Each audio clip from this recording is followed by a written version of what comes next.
most captivating podcast out there with your host, Lemickius.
Finish him!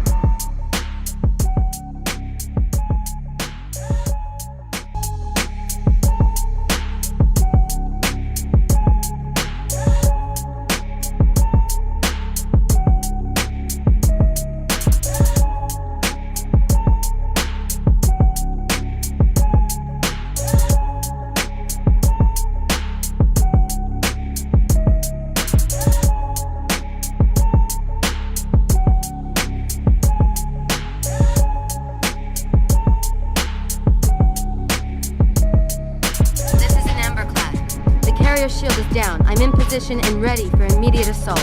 Negative, Commander. Not against a ship that size. Not on your own. Sir, permission to leave the station. For what purpose, Master Chief? To give the Covenant back their bomb.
Welcome to the Dragon's Den, one of your most captivating podcasts out there, with your host, Lemickius.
Push the button.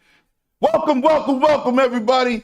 Boy, if y'all had heard the first 5 minutes of the podcast before the podcast, it'd have been lit. But shout out to my brother PK. He'll be returning hopefully next week. Bro, you're always welcome to come back. You can rejoin. It's not a problem.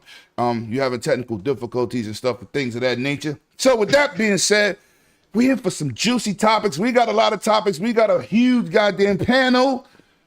Man, it's going to be a good time. And of course, we got our precious grace of the great man, Mr. Hoggeek from Games Daily on, or Games on Daily. Yep. There you go. Daily, yeah. Very knowledgeable, brother. What's good? What you been playing? Have you been playing Diablo, Street Fighter? I'm going to get into that when it gets to me. But anyway, Hoggeek, how you been, brother? How you been? I've been good. I've been preparing for heading out to LA. That's coming up, right? So I'll be at the Kiwis. And I'll be at FanFest for Xbox. So yeah, I'm preparing for that. I did get a chance to play Street Fighter 6 a little bit. It's pretty good, but I haven't really delved into it. Maybe spent like an hour into it. So I'd like to play a lot more. I haven't played Diablo yet, but no, I'll get to that. Hopefully that'll come to Game Pass at some point. But yeah, that looks like it's also doing pretty well. But yeah, so I haven't gotten into that one. Outside of that, I've been playing Hogwarts, and then I think I finished, what did I finish? I finished a small indie game, best month ever.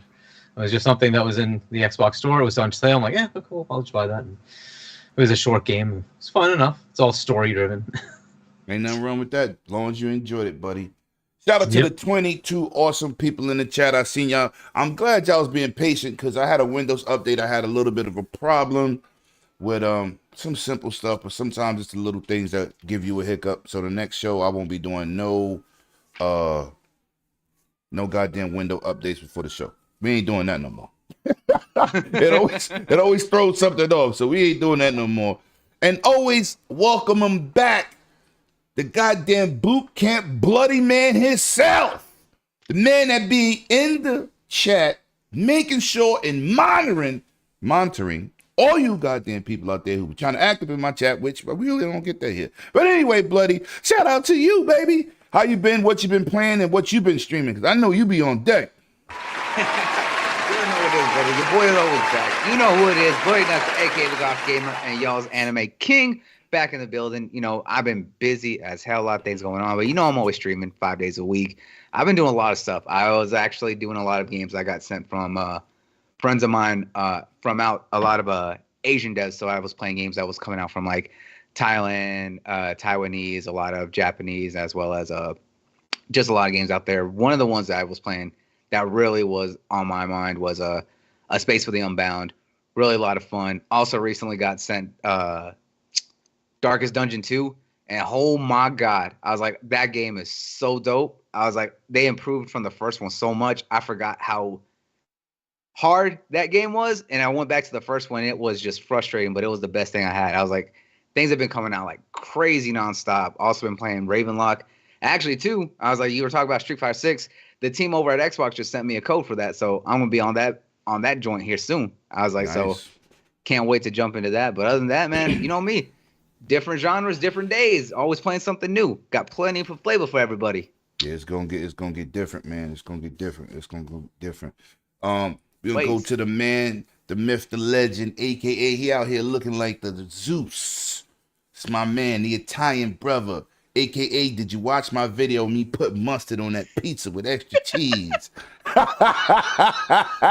Did that really get to you? Paul, I see you in the chat. I really wanted to irritate the hell out of both of y'all. So talk to me. You know what? I ain't even all technical difficulties, man. I ain't even get my juice. I gotta get my juice while but anyway, clowns. What you been playing?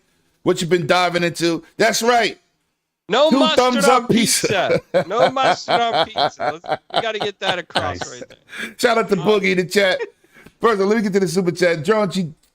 TJ, also an excellent guest here. He always comes through. Hi, Lemon. Hi, Panel. Hi, Huggy. Woohoo! That's my guy right there. My man said, I saw that blasphemy. Shout out to Boogie Man in the chat. And shout out to everybody, man. Y'all awesome, man. Y'all getting in here, getting it lit. So, with the man with... Oh, back to you. I'm sorry. Yeah. Thanks, Lemon. Oh, right. My bad. It's too much mustard on pizza. He forgot what he was doing. Yeah. Blasphemy kind of threw me off. Yeah, I don't know. I haven't really been playing much. I got Diablo 4, thanks to a very close friend that starts with Jeeps. Woo! And I've been playing the Big Con at Game Pass. It's a really good game. It's a fun game. Reminds me of it's the Big Con. You play as a teenager, and your goal is to steal your way to $97,000 to save a video store. It's really cool, man. Look, it reminds me of Nicktoons and Doug, and it's just that's on Game Pass.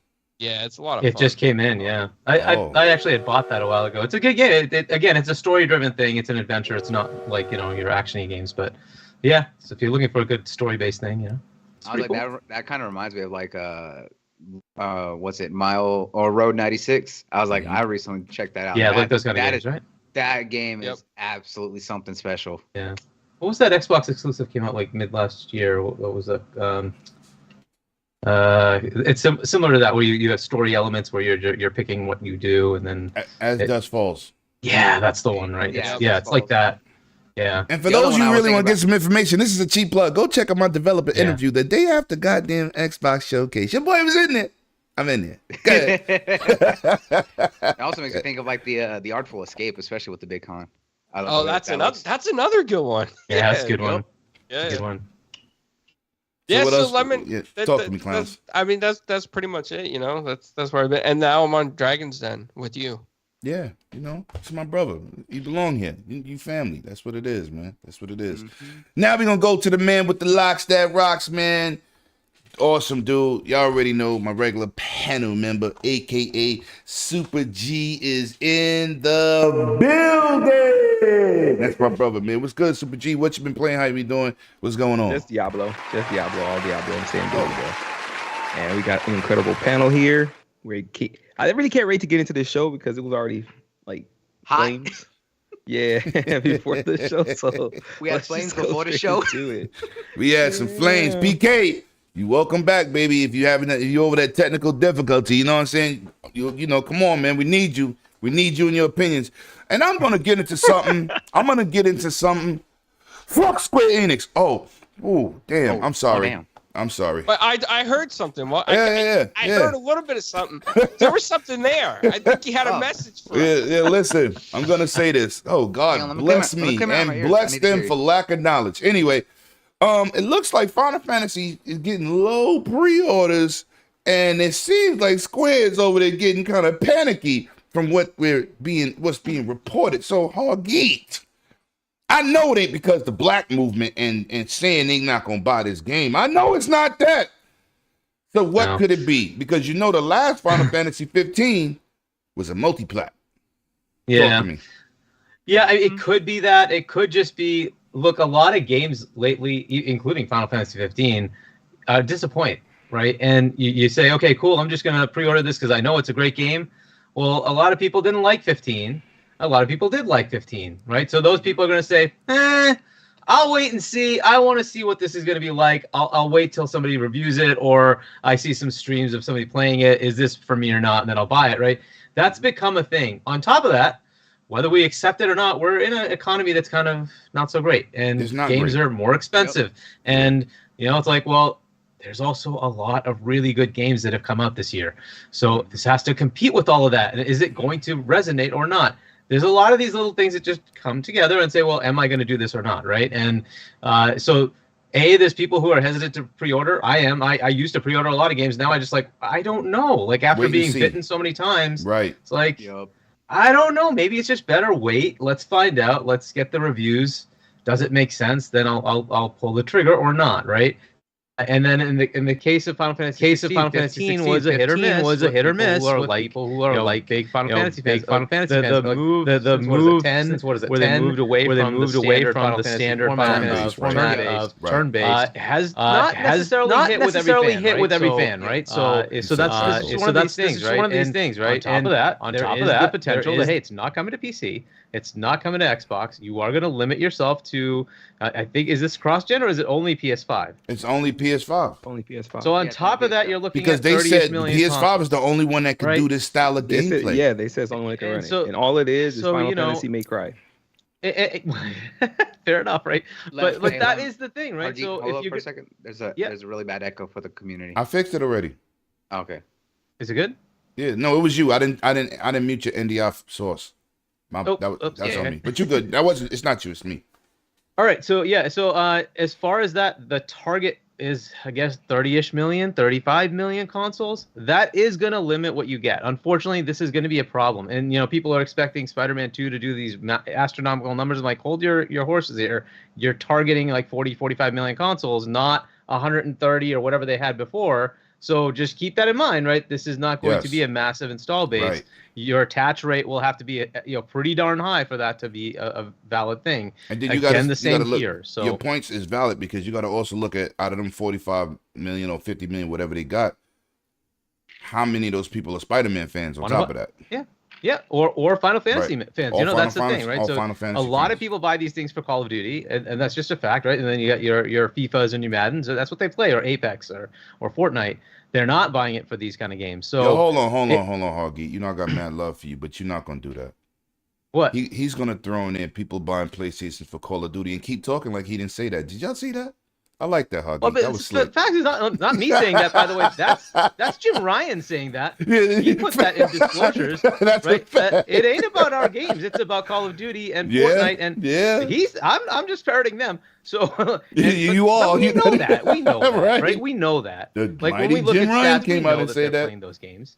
Right, so because if it was about that, the 120 million people who bought PlayStation 4s would be buying, Spider-Man, God of War, and like at 60, 80, 100 million.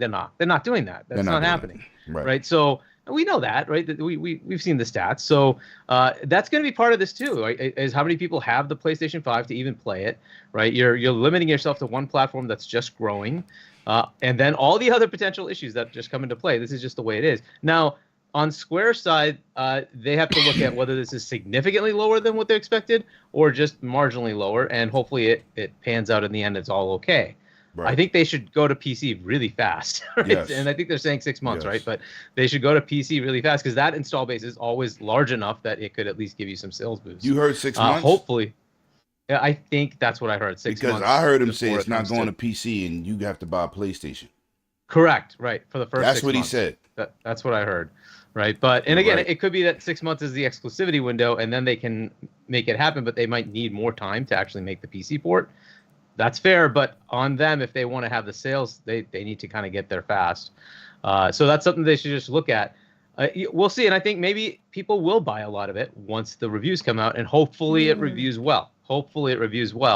And, they can then get a sales bump. But we'll see. Right. This is kind of how it goes. They have to compete with a lot of stuff. Right. We just got Diablo, which is rating pretty well, Jedi Survivor, Tears of the Kingdom, for those who want to play that, right? There's a lot of games that are coming out this year, that are really, really, really good, and it just keeps going. It like a little bit later, we're getting Starfield, and presumably that's going to be pretty big and pretty good, right? So this just keeps going. The train just keeps going with large, big games. So Facts. All right, I'm gonna say something, then I'm gonna come right back to you. Thank you, Paul, for being open-minded about trying that. You got to put a little bit, not a lot. It's for the flavor. It's not like a hot dog. So do it right. Don't come on here and get heartburn and blame me. It's a little bit. Anyway, Huggy, being that you brought up Tears of the Sun, we all know that franchise is beloved. I don't like Breath of the Wild, and I'm not buying Tears of the Sun. But let me ask you this. And I want people in the chat. I want people in the chat to chime in on this. Because here, I always try to be real. I want to know why that game's $70, and I want to get your opinion, Hoggy. Why? As I understand it, $70. It's because it's the largest cartridge they've had. And because it's a physical cartridge with 16 gigs, I think, something like that, of memory, it's just that. It's just the fact that the cartridge costs more, so they're charging. That's what I understand, because their next game is 60. They're not making a $70 transition. Their next game, Pikmin 4, is still 60. So they haven't changed their price. It's just this specific cartridge is larger than the average cartridge. I think the average is like 8 gigs, and this is like double that. But that's kind of how, they had to unfortunately pay more for it. So no. When it comes cartridge based, no doubt. I didn't know why though. I'm glad you told me that, because I was like, this is a last gen system. It was a last gen system when it launched, and you're charging $70. Wait, hold up. But I never knew why. So now I know. So that makes sense, because memory costs money. As I always been telling people, memory costs money. Goddamn, I mean, I was laughed at when I said that goddamn SSD was going to be over $150. Oh, no, you're bugging. I said, okay. And you know what's funny, Lemon? I remember that conversation. Yeah, I remember that show. I said it multiple times. Yes. You're saying it. And that was for the 1 terabyte. They were saying, what, 200 for the 2 terabyte? You were like, nope. 400. I remember that conversation. They was called Huggy. They said I was crazy. I'm the tech guy, but you gonna call me crazy? Okay, okay, because you feel opinionated. Microsoft would never do that. It's gonna be $80. Nope. Times what? Yeah, I mean they'll take a hit on the console. Right. They're not taking a They're hit not on the taking a hit on They're everything. They're gonna make money on the accessories, so you just gotta figure that's gonna be the way it is. Right. That's crazy. But anyway, Bloody, let's go to you with this, man. What do you think about this whole pre-order thing? There's, as Hargeet brought up a lot of things, there's a lot of different variables that are going into the fact. He mentioned the economy. Economy is fluctuating everywhere. I was like, so everyone's feeling some sort of strain. The global economy as a whole is feeling a strain. So that's definitely a big impact right there. 2, he mentioned Final Fantasy 15. I personally love Final Fantasy 15. I honestly like the characters and the story much better than some of the past ones here. But I was really open to the action RPG. A lot of people, especially diehard Final Fantasy fans, did not take to that one. Or traditionalists, I'll say, may not have taken to that. And they're looking at this one as more really jumping into that action RPG, which has been transitioning since 10. Those people are not going to like that. They want the traditional turn-based. So it's definitely not going to appeal to those fans. As well as the second, or the biggest aspect, is that they're locking themselves down to a single ecosystem where, even though that people see as the home of that franchise, where's the attach rate to that? Because we've seen and looked at a lot of numbers before in the attach rate. You talk about PS4, right? 100 million, 110 million, and yet even their big name first party games only had maybe an 8 to 10% attach rate. Not to mention that it's going to be half that or even lower for a large third party game. Something like this here is still not going to attract all of those people. Even though has the Final Fantasy name, it's not going to attract even a remote to even some of their biggest first parties. And the fact is that they continue to focus on these short-term investments with these small exclusivity windows and small business decisions is not going to help them in the long run when they keep looking at everything else that Square Enix has done. It's a bad aspect when the fact that this is a series that people know that should be on more platforms. The only reason that 7 had better pre-order numbers is because every Final Fantasy fan that I know always hails 7 as being the top, their best, their favorite, whatever. So when 7 Remake being a PS4 exclusive, obviously that was going to be better because people were waiting almost a decade for that. Final Fantasy 15 was a decade in development hell after everything that happened with 13, but people were waiting for that one too. The thing is, 16 has a lot of mixed reception because people don't necessarily feel it's the traditional Final Fantasy that they know. That's why it's not looking It's as high. action based, which I enjoyed 15 for the action. No. I loved 15. That's why I said. I was like, 15 was one of my favorites, and I love the story. I love the characters. I love the more action based because personally, I really enjoyed the hell out of 12. I was like, I like that mix between turn based with the ATB system, which is what they were transitioning from the old BTB, which was back in 13 and everything else when they were going more action based. Right. But the fact is, 16 is so far of a cry from what a lot of people have who really played a lot of Final Fantasies may be into. Like G keeps making a joke. It is definitely more action, like Devil May Cry, right? But the fact is that there's a lot of other aspects that are going into that that's also separating it from what was done in the past. 15 people were waiting for because it was supposed to be tied into the whole 13 universe before it became its own thing. 7 remake, people love 7 as their favorites, so that one was obviously going to sell well. 16 has to really sell itself, and right now a lot of people have mixed feelings on it. So if you're more open as a Final Fantasy fan and an action RPG fan, you may be one of the people pre-ordering it.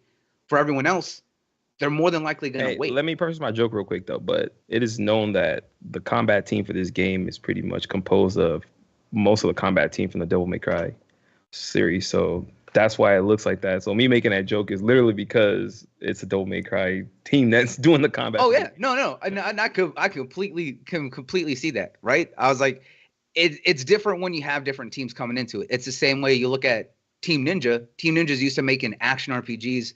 Look at what they did with Wolong. Look at what everything else that they done. And then they did Final Fantasy Zero or Final Fantasy Origins, right? I was like, as much as we joke about that game, it plays out like a Souls game because of the fact that Team Ninja did Ninja Gaiden. They did Wolong. They know how to make those Souls games. That's why that plays out like an action RPG in that style compared to everything else. Okay. So right now, honestly, it's a mix of economy, bad decisions, and just a lot of people uncertain about it. That's what it is. Well, they're not getting my money. That producer don't like black people. So anyway. Anyway, clowns, talk to me. Yes. You know, man. So I think the problem with Final Fantasy is it's people are just tired of it, maybe. I mean, maybe it's just time for the series to go the way of the dinosaur and go extinct. Sorry, Bloody. I know you're a fan of it, but I don't think it's holding its initial fan base. And after the incident that occurred, I think that there's more and more people that are offended by the comments that were made by the director of the studio. Producer. And so I think a combination of that, right? The old fans and then the new fans that are going to get into it are now like, well, look at what this guy said. I definitely don't want to play it now. I mean, we are in a world where things spread fast on social media. And that's it. I mean, they just dug themselves one step into the grave there. If you say something, which, you know, you say something in the beginning that affects somebody, and then you double down on it later, that means you mean it. Yeah, I mean, they had a chance to apologize. Right, he had a chance to apologize, and he doubled down. Yeah. So, I mean, it's just bad. It's bad PR, bad marketing, and it's hurting the core of their audience. It did. Because, look, I'm a Final Fantasy guy. I was excited for the game until I seen those 2 interviews. Then I said, there's no way I'm buying that. Absolutely no way I'm buying that. So, I'm good. So, Super G, touch on this, man. Are you a Final Fantasy fan? Do you dive in? Because your boy Lemon is kind of crazy with this Final Fantasy, man. And I like the it's series. really I'm not too crazy about the series. It's disheartening. I love the new versions of Final Fantasy because they action-based. I don't gotta wait. I was looking forward to buy it, but I'm like siding with you on this one. Even though FOMO is a hell of a drug, and I'm still may get got. So, but I agree with everybody on the panel itself for clowns and his point of probably just getting tired. The game is switched up a lot, so I don't really see that happening as much because if you would have got fatigued from the original playstyle because the first 10 games were like that or whatever, I understand that. But now that they've swapped it, like pretty much like the last 3 games have been different. Right. I don't think that'd be so much of an issue. But are they different, or is it like series growth? I think it's growth in a right. sense. That's what I said because in 15, you had options. Yeah, how you wanted to play the game. It ain't like they just said go out there and Devil May Cry it up. Now, You if had you an go option. into like the way to design the characters, maybe that'd be an issue for people because they're making a more American style, or it's different from like what they normally More go with, Western right? instead of having that like Japanese anime style aspect. Yeah, exactly. But I think it was a bad decision also because they just put it on the PS5 only, and I don't see anything that makes that game look the way that warrants that, right? Like saying it should only be on the PS5, and like you said, with the attach rate and just the amount of consoles that's out there, I don't know what the hell they expect. I would like to see what they were expecting for the game. Like what numbers were they looking at? Were they expecting 10 million, 12 million when you only got an attach rate? Or even just the consoles, the amount of consoles out there is only like 35. So they expect to get half, 50%, whenever Sony's own exclusives don't even do that. That's crazy. So I just think there's some weirdos over there in that office, and whoever's doing their numbers need to be slapped upside the head with reality. Yep. Yeah. I really feel that first you come out with an article saying these exclusive PlayStation deals are hurting your sales, and then you do it again. Bad business. Like, you want people to buy it. And again, this is but even you just worse want business, one right? demographic of gamer to buy it. You didn't put it on PC initially. You're not putting it on Xbox. And that's What are we another thing. talking So about you here? only held it to one console pretty much, right? So why Right. wouldn't you have put it everywhere else? If it was only going to Right. be this generation, it needed to be on the Xbox and PC. Right. I mean, there's not that many PlayStations out there to carry this series, right? No. You combine And not that, even enough PC of the regular and Xbox. players. Right. So they can look back and look at some of the past games that's been why on would multiple you? consoles. It's just bad business decisions, and I'm just taking it from you crying in the paper in these articles about money. About you don't think you should just support Japan anymore. So I don't know, man. So we're gonna get into something like that. Probably everybody in this goddamn chat is playing. We're gonna talk about Diablo thoughts real quick. Hargeet, talk to me. None yet, right? I haven't played it, but I have certainly been in party chats with people who are playing it, and they seem to love it. So they get more and more impressed as they keep playing. One of the thoughts was that the story doesn't really matter. No, the story is pretty compelling as well. So it's got the whole package. So yeah, I mean, people are liking it. A lot of people don't like those kind of isometric games anyway, but this one just seems to resonate. So it has some sort of magical formula where it actually makes any type of player just actually like the game. So it seems to be working. I haven't heard a lot of I played it and couldn't possibly play this again. It's more they just get hooked. So hopefully that continues and it keeps growing. I think that's great. Diablo is kind of a magical game, anyways. Right? It's been this series for a while. 97, baby. I'm Except an 3. original. Right, Except so 3. it's not surprising. The other thing is Rod But 3 is Ferguson. the reason why 4 is as big as it is right now. Yeah, and 3 was a bit different than 2, I guess, and this is kind of going back to that. But that's why this one is hitting so Which was hard. like- Because Yeah, 3 was a because hit. that new audience that came in with 3 wasn't, and Was the guys that crazy. dislike it were the original 2. So now they merged 3 and 2 into one game. And we got 4 You get Yep. an even for better the most product. part. So right? now you got both. You're making both crowds happy. The crowd that like 3 and then the crowd that like 2. So that's what's happening Yep. right now. That's Yo, the magic in it. let me shout out some people in the chat. Sleepy Goblins in the building. I see 100 in the building. I see Spook, Rain G4. I see somebody in here. I ain't seen you in a while. Welcome. Lady Foxfire is in the building. Jeremy Brown. I see y'all out here. I'm gonna get to some more names, man. We got so many topics. I greatly appreciate y'all being here. So That's a fact. So the man. last thing I was going to say was for Rod Go ahead. Ferguson. This is great. Like his career, he's just been able to kind of deliver, Oh, deliver, yeah. and yet again he's delivered, and it's quality. It doesn't seem to be having a lot of issues. People are having fun playing the game. It mostly just works. Usually these games come out with a lot of bugs, and that doesn't seem to be the case, and a lot of server right. issues, and that also doesn't seem to be the case for the most part, right? So, congratulations to the team. Like, great job. I see Iconic in the building just pulling up. Thank you for pulling up, my guy. Super G, talk to me. Diablo thoughts. I kind of just jumped in when Harky was speaking, so I know kinda you do gave my that, but I thoughts. still gotta, I'm loving it, bro. All right. I can't get enough of it. I can't wait to get off this show so I can Dang. play it. I'm Jump being back. Get respectful. Dragons, then. Hey, I'm being respectful and not playing it while on the show. How about that? right. Because my controller in my I hand mean, is I not- streamed it for 2 hours online. You know, I ain't no streamer like that, but I had a blast, man. And Yeah, then it'll I get you played hooked, last night bro. with my Like- boys, which like no you joke. know. I played it probably like 8 hours straight yesterday. I kid you not. I mean, little breaks in between here and there to eat, and do all that. But dude, I was on it pretty sick yesterday. I'm excited. I love the game. It's just another game in the hat of 2023. That's great. We've had tons of great games this year. So. Yeah, facts. We on the roll this year. Yeah, 2022 is light work for gaming. Bloody, talk to me. How you feel about Diablo? I played the beta, right? And I absolutely loved it because I loved Diablo 2. I remember playing that on PC when I was young. And when they finally did Diablo 3 like a decade ago, I was like unsure about it. And I was glad that I dodged the bullet on it because of how broken everything was messed up. The game didn't feel right. I was like the server issues.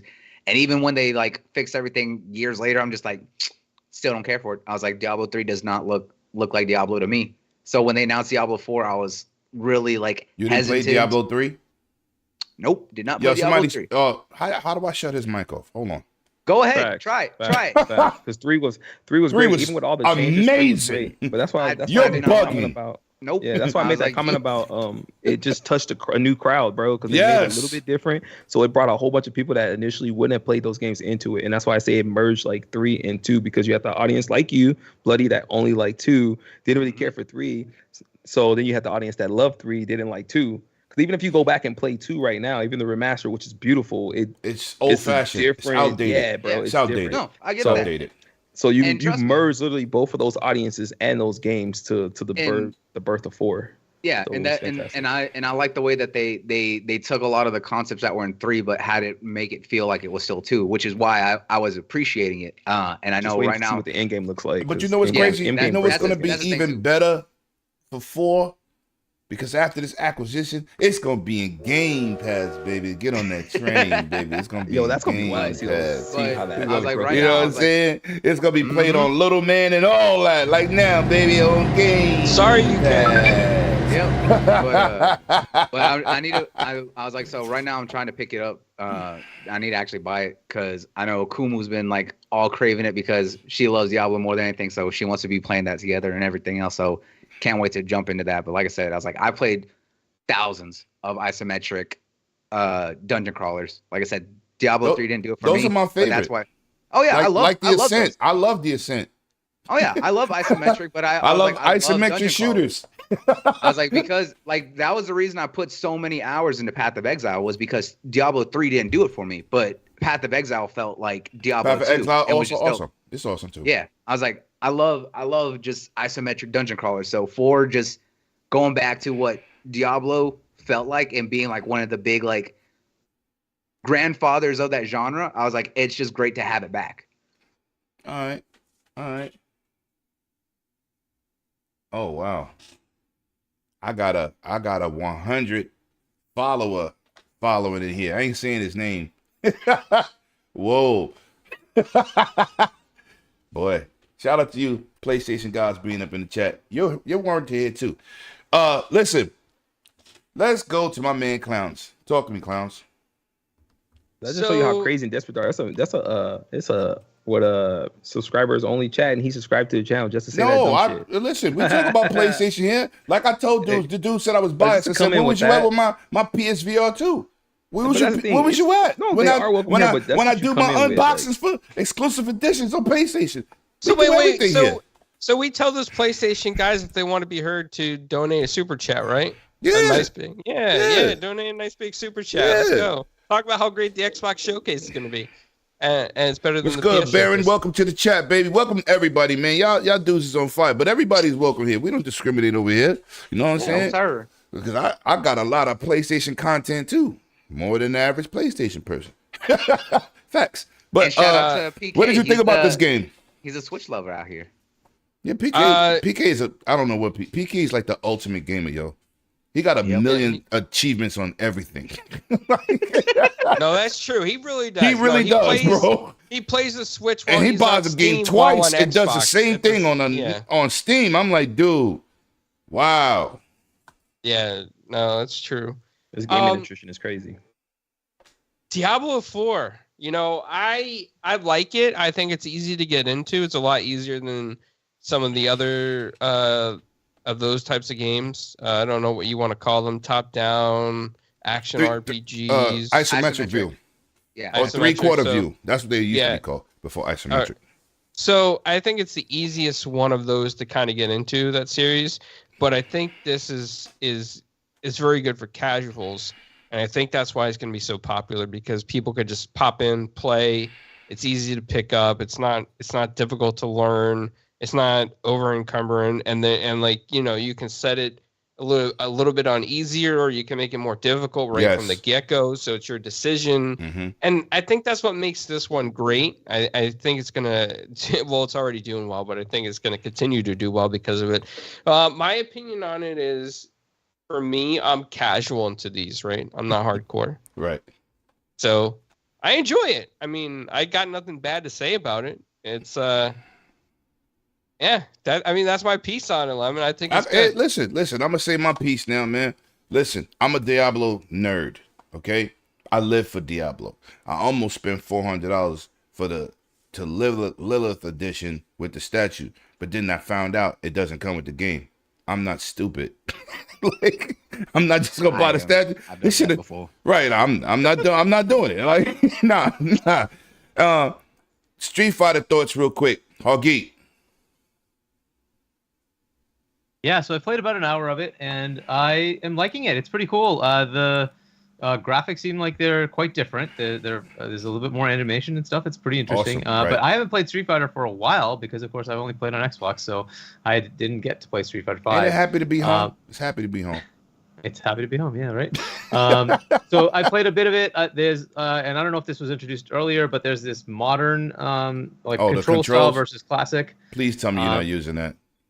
So I tried both. I just to see what they're like. I have muscle memory for the classic, right? Because that's what I remember. Right. And because I've played a lot of Street Fighter 2, and so I'm like, okay, this is more comfortable. But doing the new stuff is much easier with the modern. So I'm not sure which one. Because it does it for you. You press one button, it doesn't. Listen. Yeah, that shit training wheel mode. I'm good on. Listen, I said if I open a room, you're not allowed in my room with them goddamn unless you have amateur. the classic. Right. You don't have classic controls. Do not play me. Okay, we're not button smashing here. Filter for that because I haven't gone online, but I asked somebody that is there a filter for that because I'm not playing nobody with it. It's because I've used a disadvantage, right? Yo, oh my you could God. just hit one button instead of doing the motions Right. to actually do the like that's a disadvantage, like big time. So I don't know. Like I think they have to kind of do that, like filter to those kind. Assuming there's enough players, right, to filter those kind of controls. Whoever's got the correct controls, because it is a huge disadvantage if you can just push a button to do something that requires like 4 different directions or something. Like, come on, that's just crazy. Like, I don't know. Yeah. And somebody said I was being politely toxic. I'm not really being toxic. You just if you think you can come into Dragon's Den chat and get somebody to go back at you, we don't do that over here. We fucking grown ass folks over here. So y'all can type whatever y'all want. And thank you for showing up. I appreciate you. But yeah, it's good to see it back on Xbox. Thank God it's there. I pre-ordered that the second it was available. So, it's good to have it back on Xbox. Let me say something real fast before I move into bloody with Street Fighter talk. Unfortunately, your boy Lemon hasn't played nothing because my collector's edition ain't in Brooklyn. They don't know where it's at. They absolutely have no idea. They don't know where the steel book's at for people in Best Buy. And I spent a few dollars to get these goddamn statues. And now I'm on the outside looking in. This is ridiculous. Damn. And then I blame GameStop, right? So I got a call from my man Megatron. Shout out to my brother Megatron. All hell Megatron. Well, not me, but you know what it is. Hail Lord Megatron. So I'm just saying. He calls me and says, Lemon, I didn't get my copy either. None of the steelbooks showed up at Best Buy. So I do a little homework. There's a lot of places that don't have copies of Capcom's Street Fighter 6. Now, when I went to my GameStop, I was like, I'm so cool with them. I could be like, yo, lend me the title so I can play till y'all get it. They said, Lemon, we didn't even get but 6 PlayStation 5 pre-orders out of 40. The regular game. The regular game? Like, are you serious? So it's not GameStop fault. It's not Best Buy fault. It's the distributor's fault. So what I figured out last night, I went online and I saw you were still able to get the collector's editions from GameStop online. So I had them refund it in the store, put it on the card, and now they're sending it to me from the factory. That makes no sense. But anyway, that's what they're doing. So I'm not buying Street Fighter. And look at your background. Damn, Street Fighter. So I gotta wait. So I've been playing Diablo. I'm loving it. And I was supposed to do my unboxing yesterday, so that's what happened. So anyway, Bloody, that's my sob story. Talk to me before we get into this Lena Khan. So for me, Street Fighter 6 is probably the first time I've ever been excited for Street Fighter. I'm gonna be honest. Anyone who knows me in the past knows I love fighting games, but I've always said I'm not a Street Fighter person. I never got into Street Fighter. You know, I played a lot of Street Fighter 2 with my older brother. Could never get the handle of it. I was always a Tekken kid, right? I remember playing Tekken 3 on the PS1. I was like, that was my jam. So I grew up on Tekken. I was not a Street Fighter, but I played I got invited into the alpha for Street Fighter 6 and then the beta. And it was the first time I felt the controls fit me a lot better. I was like, and when they made the modern controls, it makes it easier for me like because that training wheel mode. Got you. Hey, look, I was like, I'm not gonna lie, it works for me. I could never get. You know what's not gonna work for you? Playing with me. Anyway, continue. Hey, look, that's fine. You can leave me out of the room. I'll be fine. I was having fun by myself. I was like, you act like I'm not used to playing by myself. I was like, that's all good. I was like, but the fact is, you gotta remember, they had Pause. no pause. All stop. Anyways, you remember they had the same kind of mode in Killer That Instinct. shit was mad pause worthy. And guess what? Well, go ahead. You're not playing with me. I did before, and you never complained about it. But I was beating you up, so I don't care. And I beat you up back. I was No, like, you we were didn't. going back and forth. No, Yes, no, we you was. didn't. No, you Yes, didn't. you did. They're We talking just- about Street Fighter, guys. We're Right, talking about right. fighting games. All right, let's We make about to sure get we in a out there. PK Playing hard with geek match. Either way- Fight. Street Fighter or some game, Tekken maybe, Look, Mortal Kombat maybe. Either way, I was like, Flip is in the Street Fighter building. 6 is definitely more accessible. I have been loving the world tour and having that like open world story and being able to make a character mixing up all the styles of different other characters. It's so much more fun and it makes the world just feel different. I love it. Street Fighter 6 is definitely for a lot of new fans to the series. I was like, but also having that touch of for fans like diehards of the series too. Like there's just a lot for every new and returning. Facts. Also, thanks to Xbox for sending me the code for it too. Just gonna say that. Supra, talk to me. Street Fighter. Nope. Diablo. I don't I care. played it, liked it. I haven't pulled the trigger on it because I knew that I was gonna be playing the hell out of Diablo, so I didn't want to do it to myself. You can't multitask. So I knew I was gonna What are be you, like- a Pentium 2 chip? What are Bro, you? I got a problem. I got an issue. I buy too many damn games, not enough time to play them. I think everybody on this panel got the same problem. Calming myself down a little bit, bro. It's not a problem no more. It should be a disease. We should be able to get legal medical attention for how many games we buy. Yeah, no, You know how many games I still have that I bought last year, G, that I still haven't opened? I haven't played Hi-Fi Rush. bro.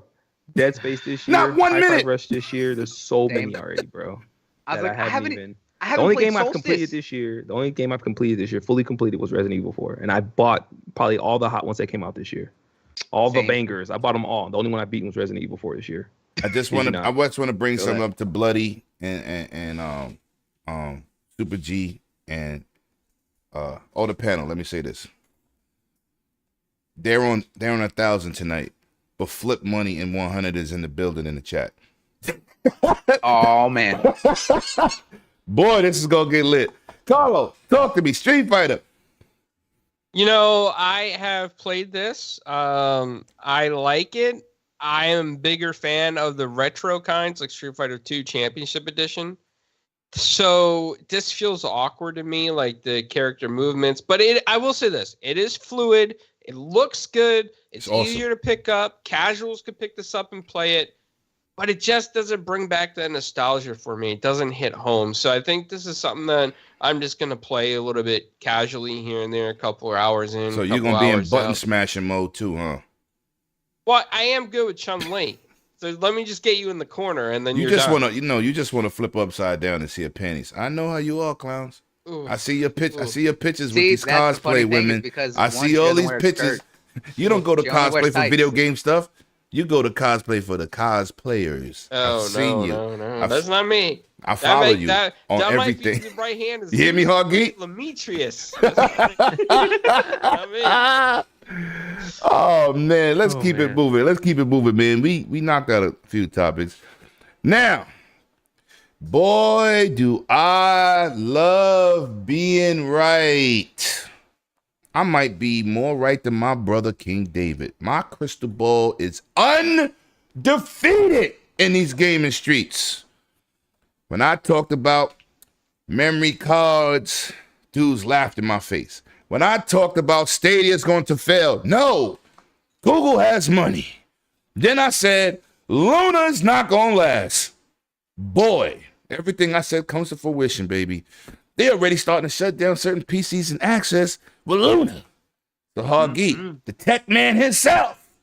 Yeah. Was the lemon right? Not only was I right, not saying I wasn't right, but being the tech guy that I am, how did I foresee this? Look, it's not easy to bring into, go into the gaming space like this, right? So first, and I'm on the record saying I don't think cloud is going to be something that sustains. I think there's like a good 5-year runway where it might make sense. After that, your endpoints are so powerful. I just don't see the point. At that point, you just download the bloody game, right? Your current iPhone is like 3.5 Tflops. Your Samsung's 4, right, or 3.7 or 9. Right. It's already there. And if you look out 5 years, it's going to be more than the Series X. Facts. Why the hell do I need cloud? You just download the bloody game and just play it. Play the game natively. Whole concept, the whole concept is kind of like, okay, right now, it's a viable thing, but the cloud requires you to be so bloody close to the data center. The only places you're going to play this is where people are rich. What the hell's the point? Those people can buy a bloody $200 Series S. Why would they? There's just no market. That's been my thing, and I just don't see it. So maybe there's a place for this. But there's a lot of investment that has to go in, and that's where it fails, right? Yes, Google has a ton of money, but why would they waste it if they're not going to make money off of it? What's the gain for them? They're not doing this out of benevolence. It's the same with Amazon. Amazon's all about the cash. They want to make money off of this. And there was a model if it doesn't come to the point where the endpoint can just play it. And that's where they're running into. Why would you do this on Windows when, I don't know, I have a Windows machine. I can play the damn game myself. Well, what do I need it for? Right? What is the point? I can see it for Mac where you don't have this compatibility issue. You don't have that many games, right? Okay, I can kind of see it there, but this is the problem. They have to make a market.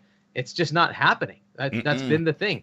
Xbox said the same thing. Whether people want to acknowledge it or not, Phil has said it is not working, right? The xCloud is not working. It is not where it should have been, and they're hoping it goes somewhere in the future. And I'm like, you don't see the writing on the wall? This is not happening, dude.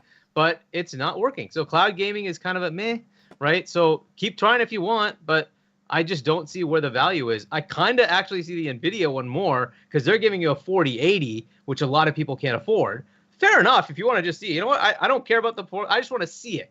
I'm going to play it local, but I want to see it in its highest fidelity mode. Okay. Fair enough. Right? But what they're not giving you is a great price.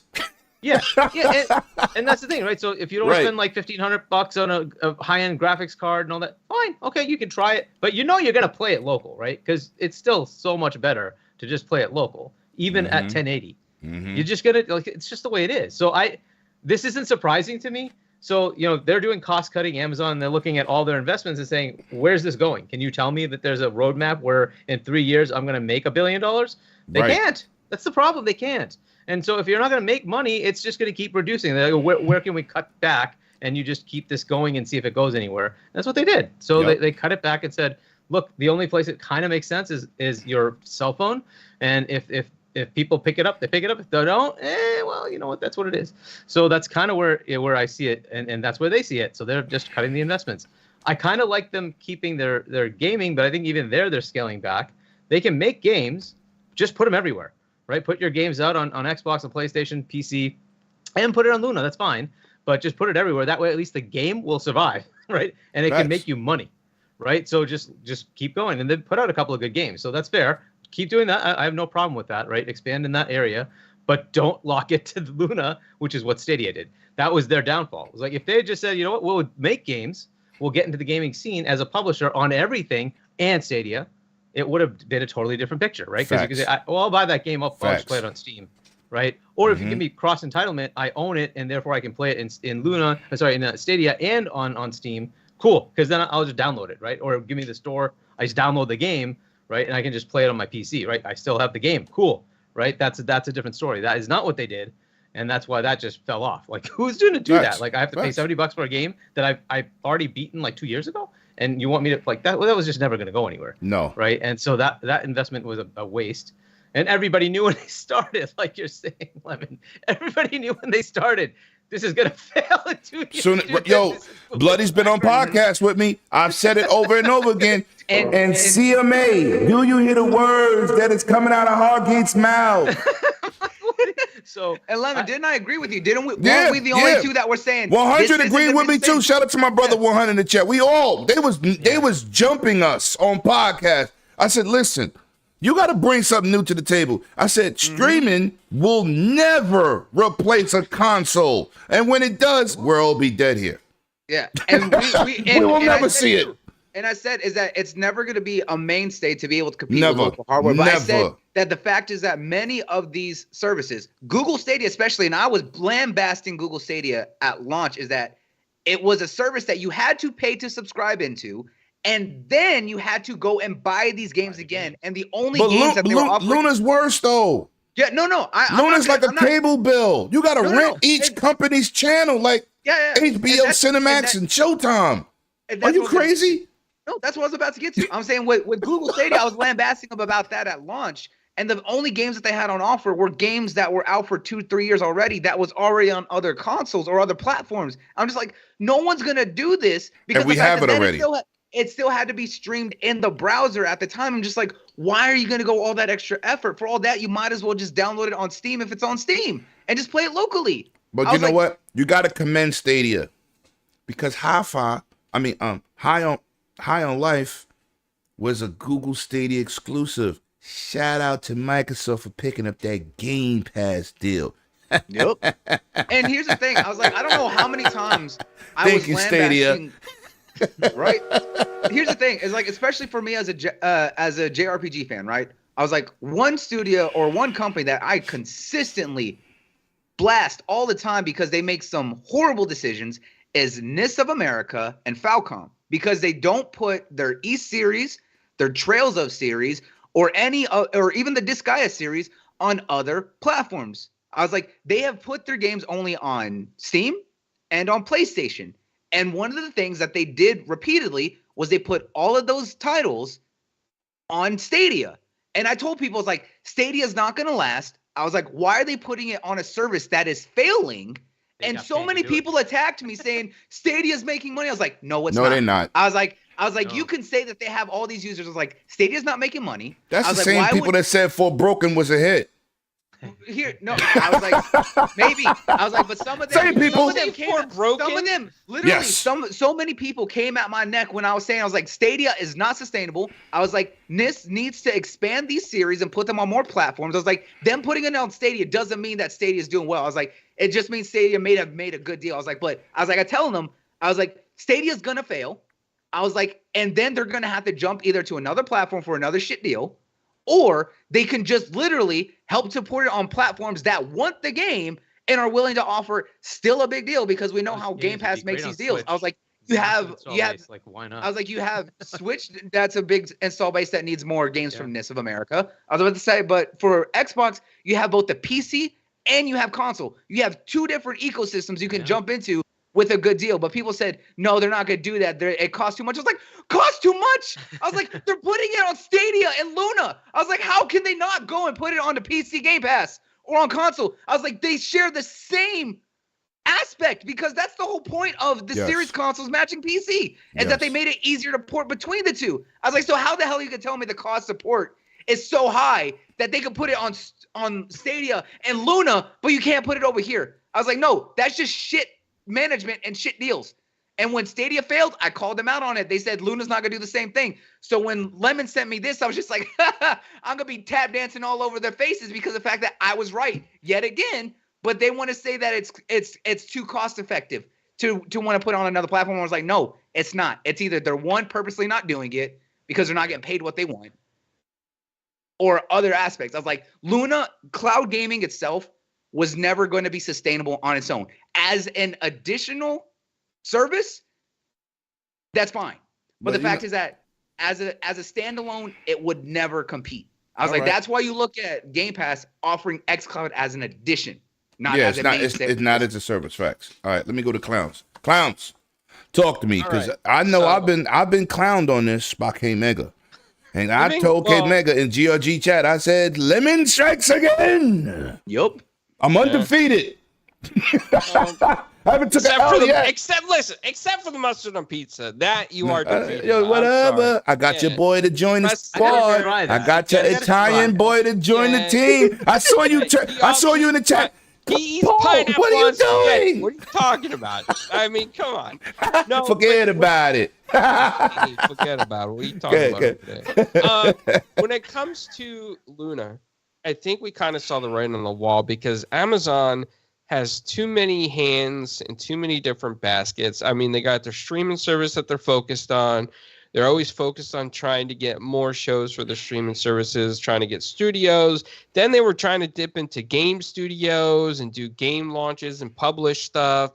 And it's just like, where do you have the time to invest into Luna as a service and continue this? Now they're trying to get cell phone service tied to Prime. It's like, what are you guys doing over there? You guys aren't focused.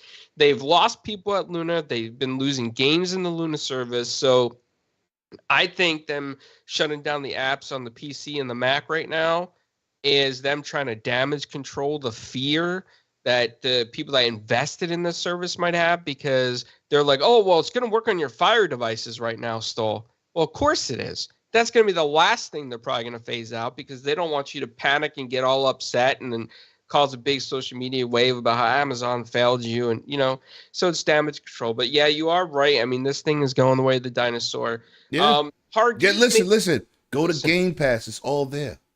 Yeah.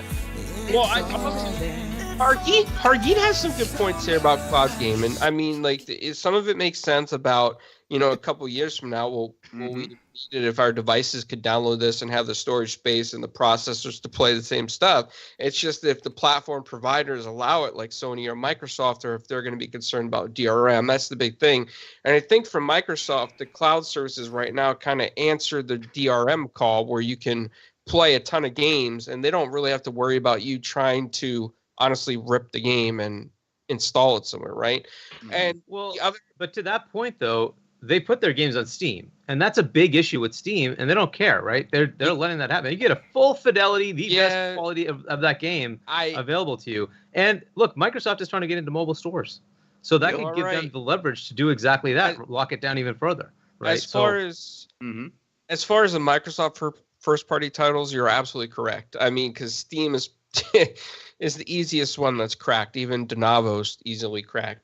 But I think when it also introduces a host of issues too. I was like, there's a reason people don't like Denuvo. All right. Well, hold on, I lost my thought. Let me get back to it. But also, there's a lot of indie stuff that goes into Game Pass that probably wouldn't come to other platforms. So I think like the DRM management makes sense for those developers. But the other thing, too, that Hargeet mentioned was that the infrastructure has to really catch up for cloud services to work properly the way they want it to. And Google and Amazon are not the ones invested in cell towers and faster 5Gs with these telco companies, whereas Xbox has made deals with T-Mobile. Xbox has made deals with Samsung, especially even in Korea. 108 and Dragons the other TV thing too, welcomes that everyone. shows you that Microsoft's really invested in this cloud idea, Hargeet, and correct me if I'm wrong on your opinion, but I think them launching the satellites over Africa and then beaming down Dragons the 5G TV welcome lines Mr. 100 to the Intermediate residential Gaming. areas in poorer areas of Africa, I think that shows Microsoft has a commitment to some extent in trying to get cloud to be more popular in developing countries, because they know that people don't have access to, consoles or these huge game libraries. And I think this is what Microsoft is thinking ahead of the box. Now, is it going to sustain itself? That I don't know. But I think that they're really trying to put the effort forward there. So the issue with that is latency is still latency, right? So if you go up to something in the sky, you've automatically gained some latency. Is just the speed of light, right? It's the distance and time it takes for speed of light. And however much time it takes, it takes. And the only data center I'm aware of is one in Africa, right? So everybody in that continent has to go to that one data center. That's not sustainable. Like, Africa's huge. It's a massive continent, right? We have multiple data centers just to cover the U.S., right? And even their latency can be a problem. And now you're talking about a continent the size of Africa. All those countries have got one data center. 54 and if you're adding countries. Yeah, and so you're adding the latency of going to a satellite on top of the latency of coming back down and then going to a data center that's going to be maybe 1,000, 1,500, 2,000 miles away from you. There's just no easy answer to that, right? And so unless we can find a way to go past the speed of light that I'm unaware of, we are stuck with that. And so you'd have to do things within country right there next to the players, which is fine. You could do that, but it's an investment.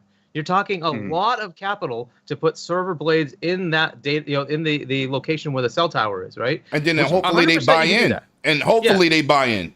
Yeah, right. 100% you can do that, but it's cost, right? You're putting a bunch of Xboxes, that's what they use, Xbox Series X's, into those places, and you're doing this in thousands of locations all across every continent.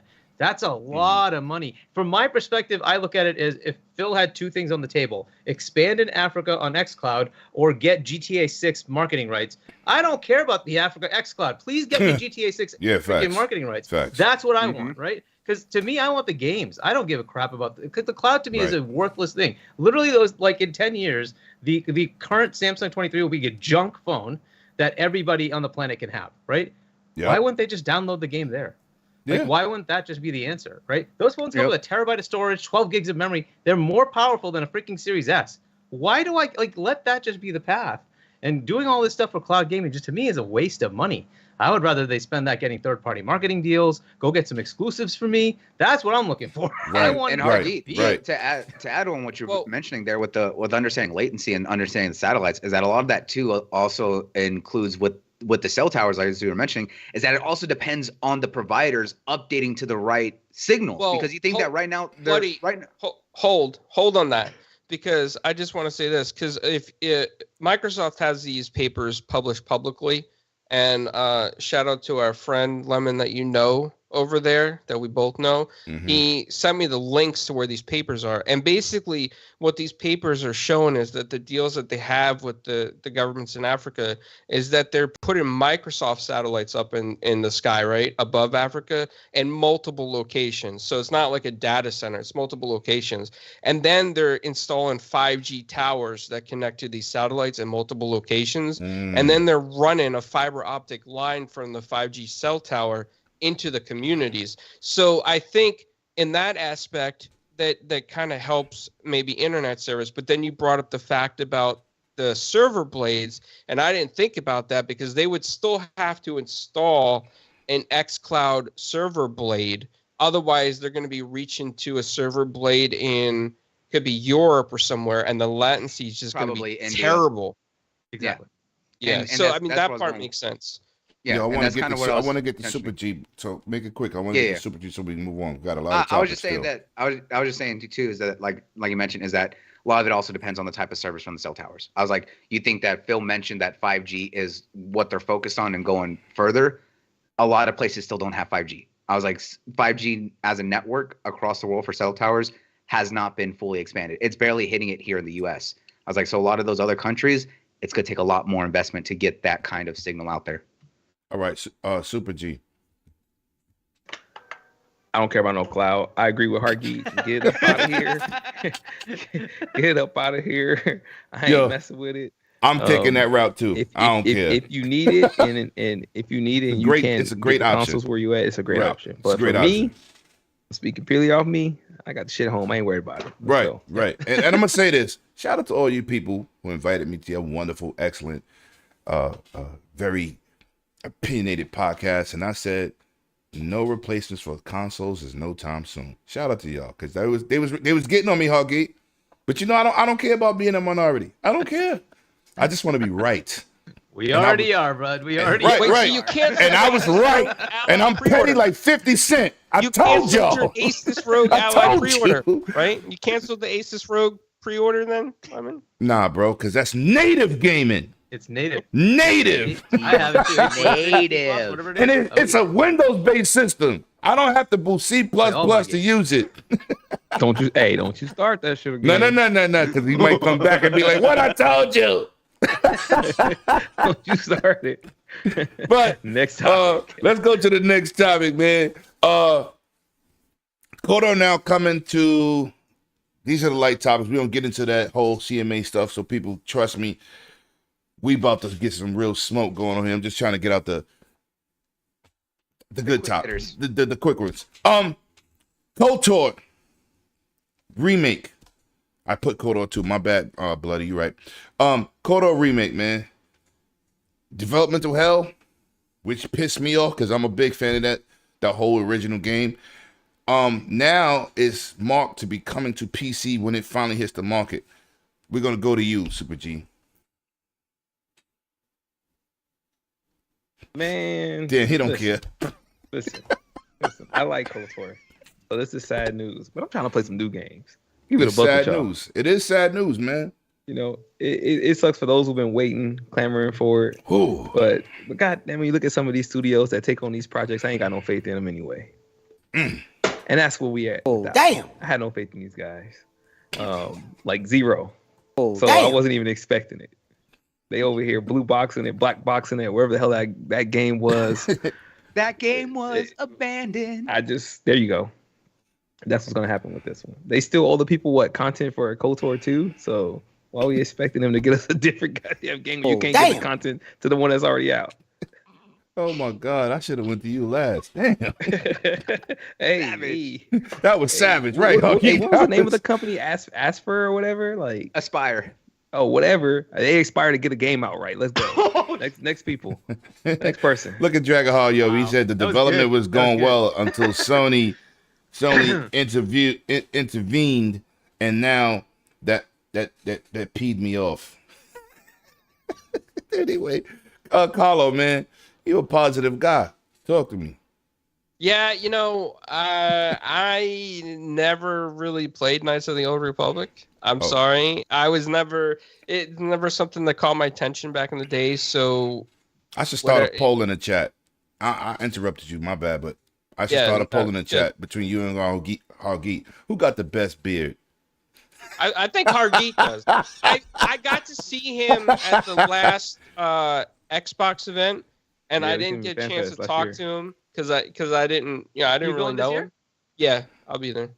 Hopefully catch up, right? Yeah, definitely. But I love his beard. Y'all can run up on each other like you're playing Sea of Thieves with a beard off. Hey, they gonna point at each other like Spider-Man because they about the same height. They gonna be like, you are right. Yeah, we're about the same height. That's how they're gonna introduce each other when they notice each other at an event. They're just gonna be pointing. Hey, I wasn't even taking a shot, but they are. Like when I seen them both, I was like, hold on. Yeah, they're both around the same height. That is true. Yeah. I swear I just seen Hargeet over there. Yeah, they're the hobbits. Don't worry about it. It's all good. All right. I'm sorry, clowns. Continue, man. Continue. I'm sorry. No, but I mean, that's all I'm really going to say on it. It's like, I'm not a fan of it, but for people that are, it's terrible. I hate to see things get delayed or things come out broken when there's fans of a franchise. It's just. Q said no poll. Man. I'm not going to do it. Hold on. Can we, Fark, in the chat, can you please type no mustard on pizza? Thank you. All right. Bloody, real quick. KOTOR disappointment development coming to PC. Talk to me. Do you care? Did you say bloody and real quick in the same sentence? Man, I'll catch y'all later. Yo. Oh wow. Yo, hey, hold up. We ain't doing that. Don't disrespect now. Don't disrespect. All right, let's see if you can do it. Biggest thing, it sucks. I was like, one, I was looking forward to the remake. One, hate that it was already locked exclusive to PS5. Glad that I was going to PC. But the fact that it's being delayed now and whatever the hell's going on, it sucks. I was like, I feel like it's studio intervention.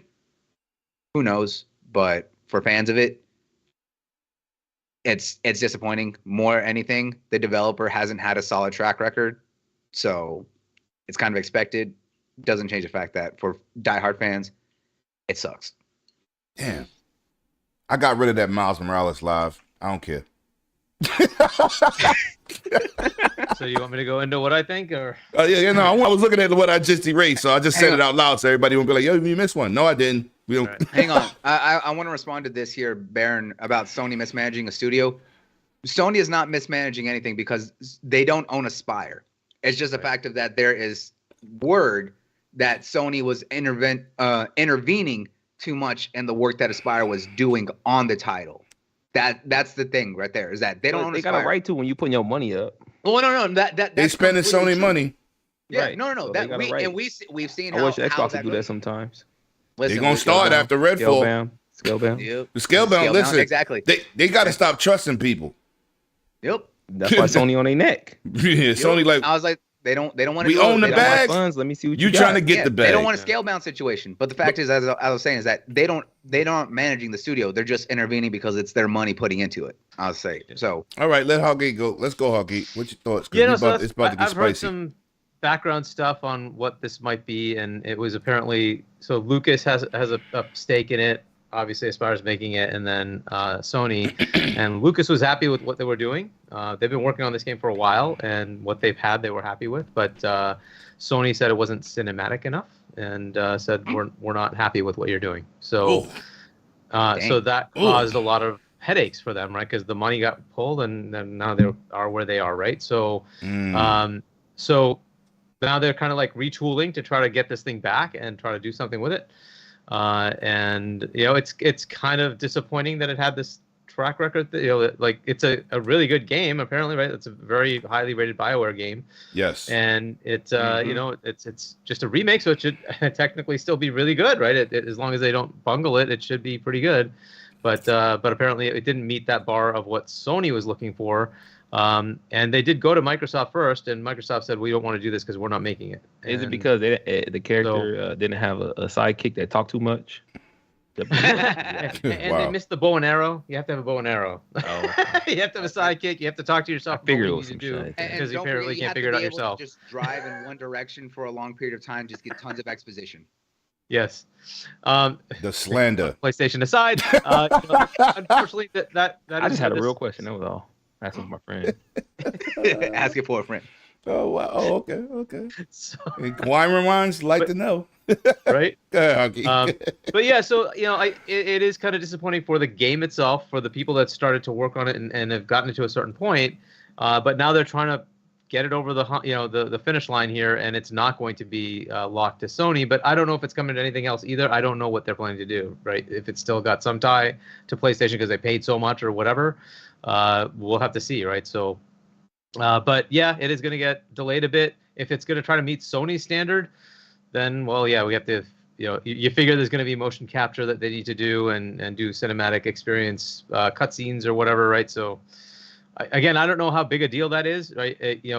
I like the old style BioWare games, like the Mass Effects and whatnot. I don't care about like the cutscenes being rendered, perfectly. It was about the story, the gameplay, me enjoying what I'm doing, and I think this was supposed to be one of those that they started with, and they went to Jade Empire and then to Mass Effect, and but yeah, here we are, right? So that's what I've heard in the background, that it was Sony saying this isn't up to our standard, and therefore we're gonna nix it, and that's kind of where it got stuck. So, I mean, this has got, I guess, like a industry lesson. Like if you're going to get in bed with PlayStation, that might happen to you. So just think about that, right? So apparently they didn't do that with Forspoken. No. So you can say no. That's the incorrect name. Because it should have been apparent that was an issue there, right? There are other stinkers, right? Babylon's Falls, that was also Square, right? But that was also apparently not so good, right? There've been other ones like that. What game is that that? was where Babylon Falls. What? Babylon Fall was Something like Babylon What was- Falls. what something was like that? Fail. What- Babylon what? Fail. What? Yeah, that was last year, right? I think What? that You came mean a from- game that was No. $65, That was $70?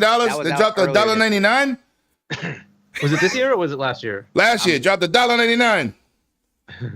They was giving copies away. It launched- You get it a launched last copy. year. You get a It- copy. it- We all get We're copies. taking them and throwing them back at them. Oh, damn. But either Whoa. way, man. So sometimes they get to do that. I guess sometimes they don't. Maybe they don't have that relationship with Square where they can tell them no. But they certainly here did, and so that's where this thing is. I guess if it comes, it comes. To me, I'm more on the the idea that why don't make another one, make a 3, right? Instead Jumping of jacks for going back and Jesus. remaking 1. I don't mind the remakes, but like I want to see new stuff too, right? I want to So see new stuff. It'd be nice to get a 3 instead of like just remaking 1. Facts. I would Facts. like a Jade Empire 2, really. I'm just Yes. saying. Well, that'd be I awesome. like- Yeah, Jade Empire was fantastic. Jade Empire was awesome. Microsoft should Empire have was bought them fire. when they made that game. Anyway. They really should. Let's move on, man. Now, this is a double question for the panel, and people in the chat, give me your opinions on both one device, one game. Start off with Clowns because his favorite game is being teased. Fable and MetaQuest 3. Talk to me. All right, Fable, I'm excited for. I really hope that we're going to see. Did you get moist? I cannot confirm nor deny what happened after I saw the glitter. The glitter was, just so exciting. Did you feel like going to the makeup store get some glitter? Because I know, my man Bloody like, underneath glitter. You, he goes to the makeup store. So did you do that? Did you fairy dust yourself? Hey. Maybe I should get some glitter when I'm in Los Angeles. Look at her deep background with the fireworks. What man? Look at Huggy background. Yeah, Huggy's got it. He's got the excitement going. The excitement for Fable. Yeah. I might have to wear a diaper as well. They definitely got Depends in Hobbit sizes. Don't worry about it. They got you covered. So. Yeah, I need some. I need some. Hopefully they come in colors too. I'm sorry. Go ahead, bro. I'm sorry. No, listen, I'm excited for it. Okay, whether we're gonna see the new Fable or whether it's gonna be some remastered collection, either way, I'm excited. It better not be. Listen, we already know there's one in development, right? That's the only one I want to see. I don't want to hear no. Why not a surprise? Because we already got the boost, the boost stuff already. We got that. Yeah. I don't want no. Listen, we're not giving them a pass. Listen, I'm a Fable fan. Okay, then go play them. They're already available to you. I know. I already did at 120. This is for me. And what you still asking for? Me. Let's play something new. Stay in your corner, Lemon, and eat your mustard on your pizza. I'm not talking. That was Super G. Yeah. Had nothing to do with me. He's still mad about the pizza, bro. Everything. Dude, that was a travesty to the pizza. I can't let that go. I need to police you on that and put a fraud alert. Yeah, listen. That pizza is co-signed by original Italians. We are not doing that. My boy Sal is Italian, and he's older than you. So he was Italian before you. Yes, I don't know. I question some of the authenticity with that mustard. Okay. So to get back on topic for you, yes, Fable, excited. Now the MetaQuest 3, I have a problem with this, and I'll tell you why. I think that Zuckerberg is the wrong person to lead Meta right now. I think that he's so confused on how things are changing with regulations and governments worldwide that he has a failing empire in Facebook with all their ad practices and everything that they were used to for income. And so he's just slashing jobs left and right all over the company. Like another 1,025 is going to get laid off in the Bay Area, which is terrible. But then yet he's touting at the same time the MetaQuest 3, right? And the MetaQuest 2 was really popular for a couple reasons. It was popular because casuals. I don't know what you're laughing at this time. I'm laughing at the chat. All right. I thought you were still going on about mustard. Somebody said the Lakers got swept. So the MetaQuest 2 is popular because it was an easy price point. Casuals could get into it. They could check it out. It worked with Steam VR. It had its great MetaQuest store. And that's why it was popular. Now we're going to MetaQuest 3. It's a higher price point. Casuals already have the Quest 2. Why should they even upgrade to a Quest 3? There's not even a need for casuals to upgrade, right? It's for hardcore VR people that want to upgrade and pay the different price point. You got the insecurities over there with investors in Zuckerberg. He was touting NFTs and the metaverse. Investors didn't like it, so he fell back on that. Then he started cutting jobs everywhere. He's cutting all these jobs, and then he's showing you this brand new prize product, the MetaQuest 3, and he hopes you buy into this and buy into the library. But it's a fallen empire. It's fallen. And I don't think it's going to last as long as he thinks it is. But I'm going to say this. I'm going to say this. No matter what you just said, which you're right on all points, right? Sometimes you lose sight of the business model. But their showcase was better than PlayStation's. Oh, no doubt. They had a great showcase. But this is where he's putting... How y'all got beat by VR and y'all got a VR headset? But see, this is where he's putting his money, not in his people, but in his products. And you're not going to have people to run those products. And you're going to run out of money to keep those game studios afloat that you're going to want to acquire for VR or buy for exclusives. My chat is lit. Shout out to y'all in the chat. I see my team out there holding the line.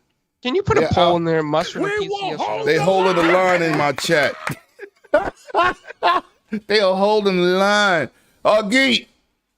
MetaQuest 3, Fable, Teased. Talk to me. And I know you got your pixie dust. I saw you. So Fable, that'd be freaking awesome if that is actually shown. It's kind of time. I think they've had enough time to make this. They have, as I understand it, because I don't know sure how confirmed this is, but they also have another AAA studio, Eidos Montreal, helping them make Fable. So they have 2 AAA studios kind of making this thing. And I think it's about to, so even if it's not coming out now, right? So let's say they started development 2018, 2019. It's getting to the point where they should start giving us that 1 to 2 year out trailer to say, hey, this is coming 24, maybe 25, but it's coming maybe next year or the year after. So let's start seeing it. So I think we should be seeing it at this conference. So hopefully we do see it. So I'm hoping that we do see it there. As far as MetaQuest 3, what it does that's interesting, the PSVR 2 did this too, is it's mixing AR with VR, in that you're starting to now get a little bit of the AR flair. I've always thought VR is going to really get supplanted by AR. That's what's really going to take off, because it'll go beyond gaming, right? VR, it's hard to express that in anything but gaming. You can, but it's not. It's just very, very niche to begin with in gaming, and it's very, very, very, very niche when it comes to anything else. Whereas AR, I can just say, hey, this is your phone. Instead of the phone being a screen in a slab in your pocket, it's now just glasses that you wear, and everything just happens here, right? And so now it's just the real world. You're seeing the real world, and things just pop up as needed, and you can now augment the real world appropriately, right? So if you're walking to your office or something like that, you can just see the path or whatever it is. You're trying to find a restaurant, you just see the path, okay, and you can just see around, and it tells you what that office is, or that restaurant is, or that whatever. That's the kind of thing where I think AR is going to be the one that takes off. We're not there, right? The problem is even with these glasses, like that. Sorry, have you ever tried HoloLens? I own one. I bought the original HoloLens. I did a lot of demos of it, so I know what it's capable of doing. He said I bought it. I didn't. I wasn't that courageous. I went to the Microsoft store on 55th on 56th Street, and I used it. Yeah. No, for my office, I actually did a whole bunch of demos of it. Is this valuable in any way, right? To try to figure that out. So I did a whole bunch of demos. I probably did at least 100 different demos with different people about what the HoloLens is, going through the capabilities. But the thing is, it's still this big, bulky thing that's in front of you. It has to get to that form factor, and we're not there, but I think this is a good step, right? Both PSVR 2 is doing this, and Quest 3 is doing this. I think it's a good step. It showcases the potential of what it's like to do AR instead of VR, and it gives you, even with the HoloLens, you could pretty much take over the room with a VR-ish experience. So it works, but if somebody walks up to you, you still see them. You still know that you're there. If you're walking towards a desk, you can see the desk, and you're not going to walk into it, right? Those are the things that you get with AR that you just don't with VR. I think it's that merging is going to be very cool, and I'm hoping people see the experiences. If somebody comes up with cool things that work in the AR space, that it'll start to resonate, and that's where we will go. I believe that's what Apple is working on. They're working on AR, not VR. And if Apple gets behind it, it may actually become an industry thing, right? We'll see, but I don't know where they are. So I think that's where this is cool, that this device mixes. It's giving you AR and VR, and because of that, hopefully you'll get mixed, reality applications, right? The games that take advantage of the world around you instead of just doing things locked down without seeing the actual world, right? So we'll see if that helps or not. So I'm kind of glad in a way, but as we know, this is niche. To me, VR is niche. I don't know that it's going to go anywhere. I know Megatron in the building 108 Dragons TV welcomes you, brother. I'm invested in VR. Fan, but it's. And I was going to sell my Quest 2 to Bloody, but after seeing that showcase, I'm going to keep it. To get Quest 3. And I'll just play what PlayStation VR doesn't have. But that is it. It is niche. I don't think a lot of people are going to go get it, right? It's still going to stay small. But I do like that aspect that they're starting to look at the AR part of it. And if that can start bridging over to where we do need to end up going, I still think that's like 10 years out, just to get the tech so that it's not something massively bulky that you put on your freaking head, and it's just glasses that you wear, and that gives you, it replaces your Samsung phone, right? That's what I'm looking for. At some point, that's what's going to happen. And when that happens, now you're talking. You've got something cool, right? And that people will adopt that, right? The en masse. And then you can do some really cool things with it. So that's what I see from that. Super G, before I go to Bloody Nuts, talk to me. MetaQuest 3, Fable Teased. You already know I don't give a damn about no VR, so. Okay, that was quick. But Fable, I'm excited for. I'm excited to see it. As long as it's, it looks good. You want remasters of the old series, or you want a new game? I just told you I want a new game. I got the other ones. I'll go play them if I want them. Right now. But I don't need them. I don't need them at this time. I got enough shit to play, so don't give me nothing else old to play. Give me something new to play, and keep it pushing. Go ahead, Bloody. Okay, Bloody. And then we about to get spicy. Fable. Y'all know I'm excited. I'm a diehard Fable fan. Y'all know that. I was able to recognize the Fable trailer from the first 3 seconds because if you don't recognize the Seal of Heroes, you're not a fan. But it's been 3 years since they've done the reveal in 2020, 2021. So it's been 2-3 years. 108 Dragons TV welcomes everyone. I hope that they show it. It's one of my biggest first party reveals that I want them to tease. I was like, that's what I want from the shows. I want to see more Fable. I want to see where that is. So I hope that it is shown. As for MetaQuest 3, I agree with Hargeet.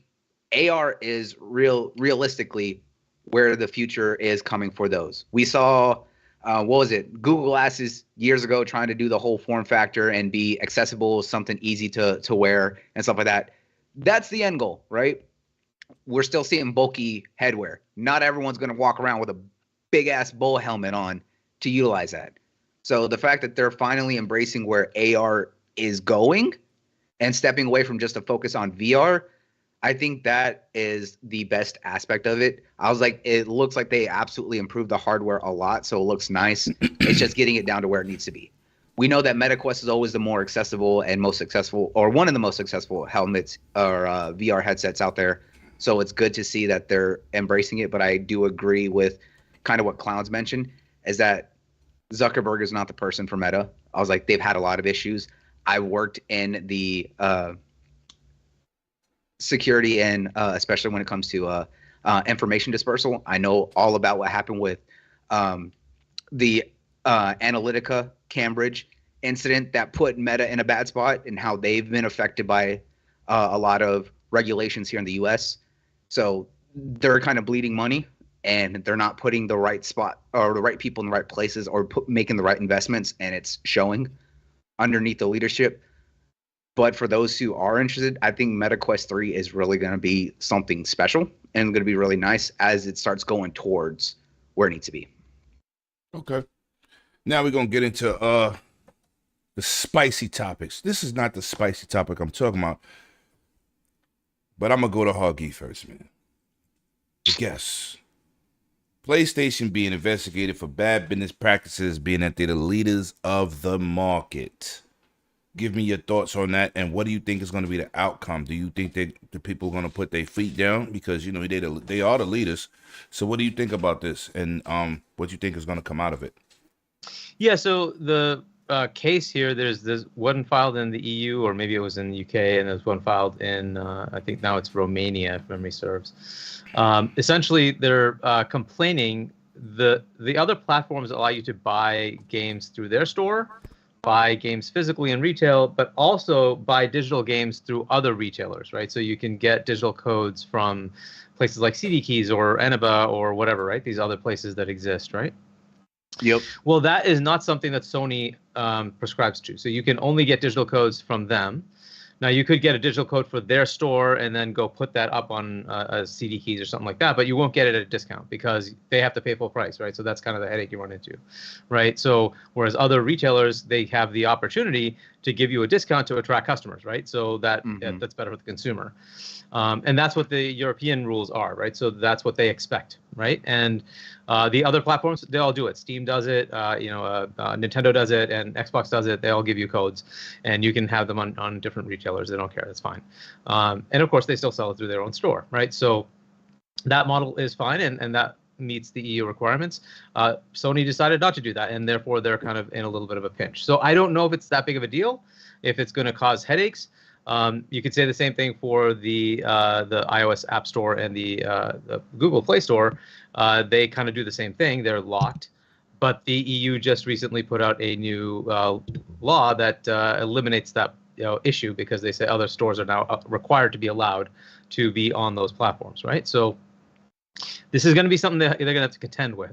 I don't know if it's going to be a huge issue for them, like a massive fine or anything like that, but they might get a legal ruling saying you have to do this. So you have to now allow third parties to be able to sell codes for games and PS Plus and whatever else, right?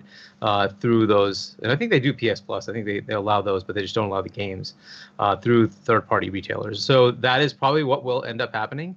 That's that's just one of the many things that they're contending with, but this is one that I think it is legit because everybody else does it, right? So since everybody else does it, then there's nothing stopping you from doing it. It's not an overly challenging thing, and it's not like you're a newcomer. You're the industry leader, so you should be able to do what everybody else does, right? So, so I think they're gonna get dinged, but I don't know how big of a ding it's gonna be, but I think they will end up having to do this. They'll have to put their games on third-party retailers. All right, Bloody, touch on it real quick so we can keep pushing. We got to get to these saucy topics. I mean, we saw how Hargeet mentioned how it happened and is affecting Apple and Epic, and we saw kind of everything that pulled out from that whole circus of a lawsuit here in the U.S. and how it kind of affected global aspects and how Apple is kind of having to open up their app store a bit, even though they're still kind of fighting it. So at this point here, they're going to have to play ball because of the fact that a lot of regulators were brought attention to practices that was happening in the industry.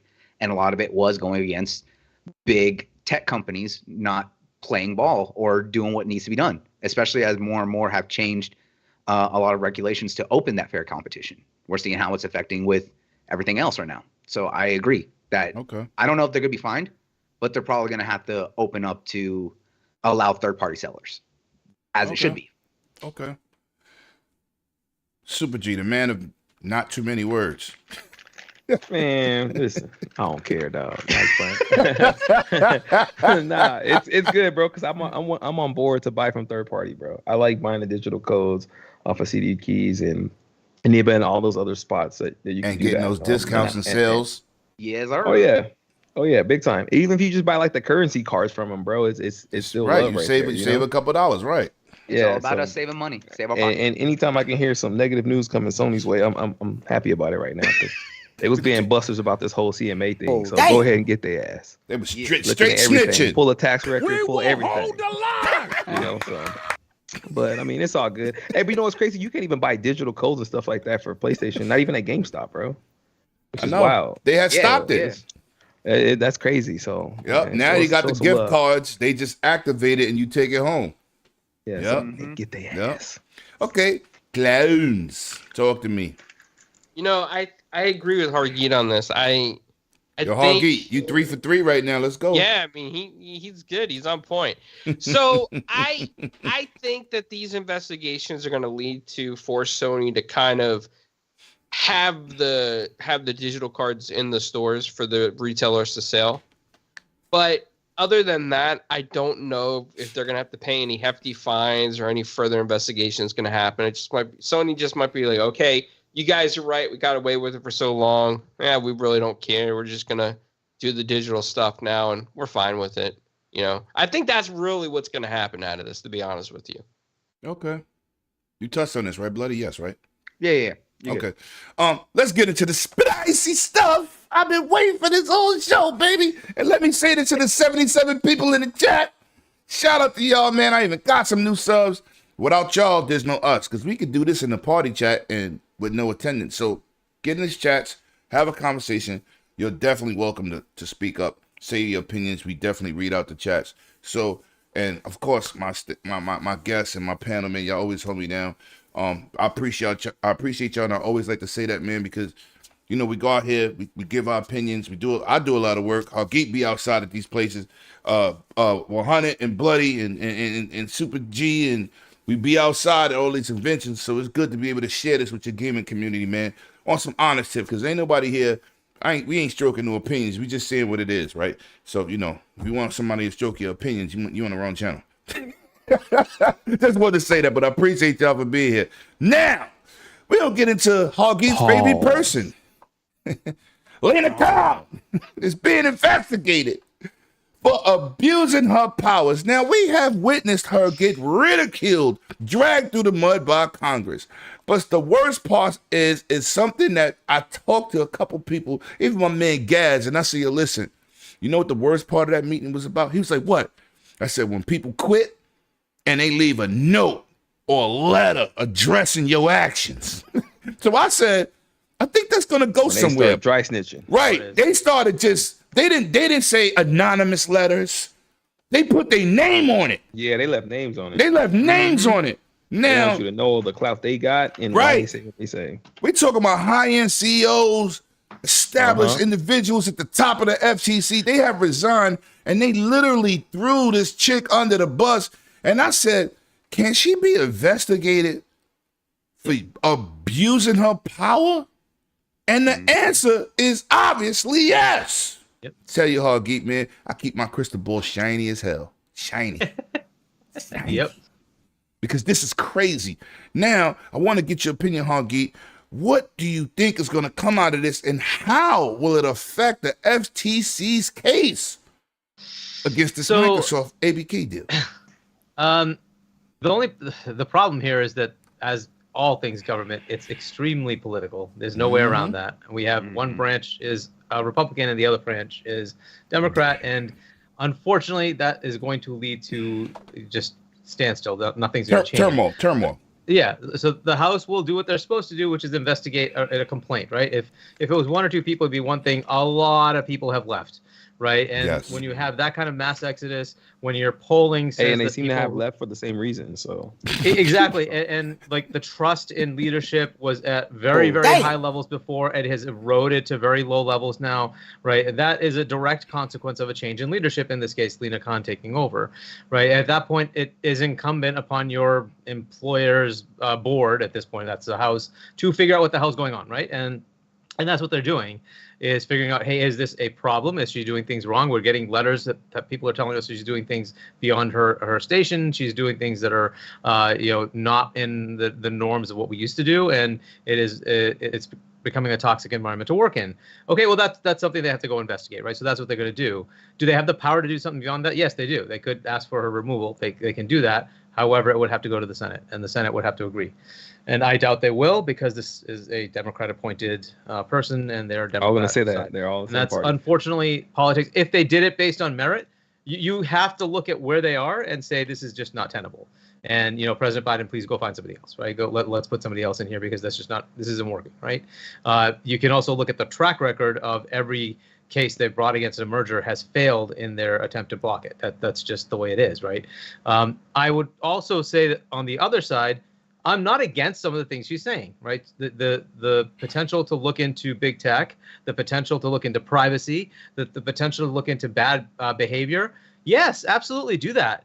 But you also have to follow the law, and you also have to do things cleanly with responsibility. And that, I think, she's sort of failed on, and it is obviously having an impact, right? And there's a lot of people who are unhappy enough that they're leaving. And these are people that have been there for 10, 15, 20, 30 years, and they're leaving. Right. And you're like, well, that's just not good, right? We shouldn't have an environment like that. If your business is running that way, that is something you usually bring up as an issue, right? Mm-hmm. So that part of it, they will investigate. I don't know where it'll actually go, because of just the way the political landscape works. I don't know if it'll actually make a difference. It'll publicize things. We will see what this is, because it has to be told to us, right, as part of this. So we will see what the outcomes are as far as what she's been doing. Beyond that, I don't know if it makes a difference. The biggest difference maker would be if the election goes a different direction, right? If it's not Biden, it could be a new Democrat, it could be a new Republican president, whatever it is, they would potentially look at somebody else, right? That could be a potential change that could happen, right? Or even Biden might just change his mind and say, okay, this isn't working, and it's looking bad on me, and I want to win re-election. You think he can actually do that without tripping and falling? Oh, damn. Well, that's a whole other thing. Damn. And I'm trying to stay above the fray on the politics of the actual candidates. I'm just looking at this specific slice, right? So that's kind of where it is from my perspective. As far as this case has no merit. That's the problem, right? Ultimately, thankfully, our system is very much based on checks and balances. Lena Khan can come around, but she is not a dictator. We have a separate branch that says you can't do that. Sorry, that's not allowed, right? So the executive branch is in check by the judicial branch, and that's how it should be, right? And so our federal courts will say, well, show me the precedent where this has happened before. Why are you doing this? Are they a monopoly in this? No, they're not. They're so small that their freaking competitor is a monopoly. What are you talking about, right? So why are you going after them, right? So show me the potential harm. Why is it every other regulator is okay with it? You're having problems, right? So tell me what the issue is. Where is this? Give them the number. So, 40 countries. Yeah, right. So and as that continues on, it because we still have Australia and New Zealand left, and the CMA thing that hopefully will turn the right way, but that's kind of it, right? And so there's no specific case here that they can bring that says you have a good reason to block this at a federal level, right? So Lena Khan will go to through her administrative judge process. Even the judge there seems to be leaning towards, why are you doing this? Right. And right. So it just doesn't look good. But whatever. So I don't know that there's really an issue here. And for those who don't know the structure of it, there is a time frame before somebody can close. At which point the FTC can say, hey, I want to do a block or not. If they do that, they have to go to a federal court and put an injunction for you to stop you from actually doing your close. Otherwise, you are free to close. So Microsoft right now at this point, they are free to close except for the CMA, right? So outside of the CMA, they are free to continue close their merger, their acquisition of ABK.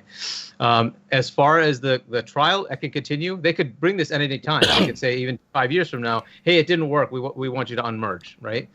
So they can do that at any time. So they will just continue that proceeding.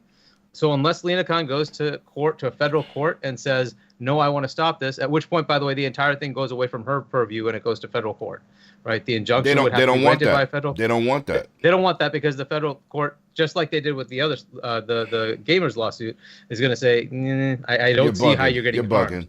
So you're not going to get your injunction. Right. But let's go ahead and do the hearing for the rest of it, and we'll understand if there's merit to your case, right? But then it would go to federal court, and they could continue that and see if a federal judge says yes or no.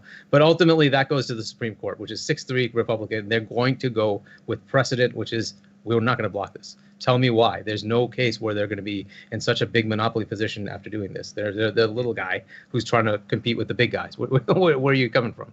Mm-hmm. So I like everybody else, I don't see a case for the FTC. So as part of this, I don't think they have a case. It doesn't really matter.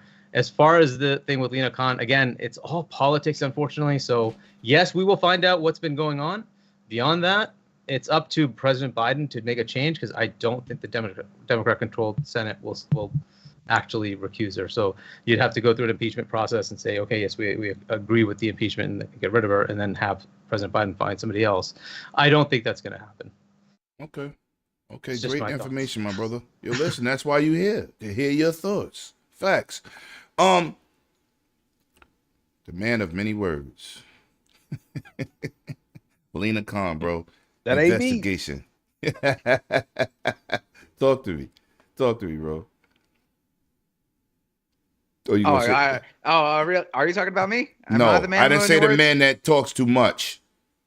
Well, he said many words, so I figured that. I said the man with many words, not the man that talks too much. Many words is my man, many men. Go ahead, bro. Go ahead. Super. Talk to me, Lena Khan.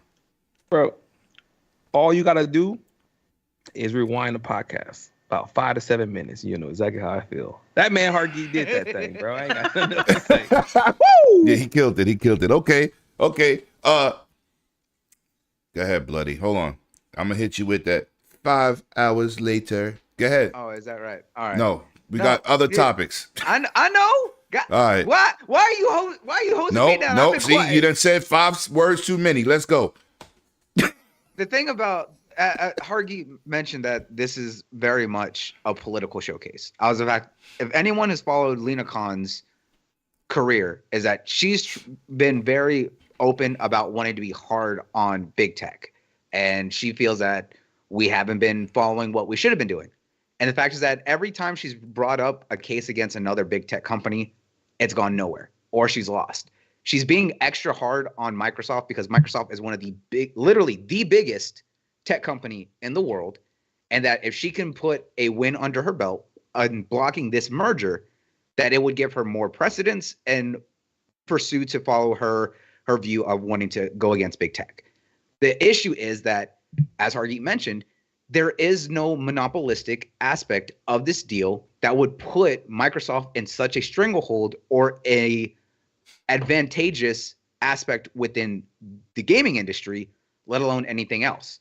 The aspect here is that their biggest competitor with Sony has more diversification in their studios between gaming. Of course, they also have their movie studios. They have their live products. If you want to really look at a monopoly, I've mentioned this before, Sony has a monopoly within their movie division under the guidance of the fact that they own several of the largest anime streaming services. They more than anime, way more than anime, bro. No, specific. Way more than anime. They own all of the anime. Do you want to talk about a monopoly? I get, but they own more than 60% of the movie business. Forget anime. Yeah, but I'm saying specific. No, I'm saying specifically, there's still competitors in the movie aspect. In anime, there is no competitors because they own right. I know. That's what I'm saying is that they actually have monopolies in other industries, yet no one is going after them. Nobody says nothing. So the fact is that Microsoft, even with this, is not going to have a monopoly because of the fact that we understand where they are in the mindshare and hardware aspect of things, as well as where they stand in the mind of the consumers as a position when you look at the largest publishers. However, they're not the only publishers. Everyone wants to look at the big three because of the fact that they're hardware manufacturers.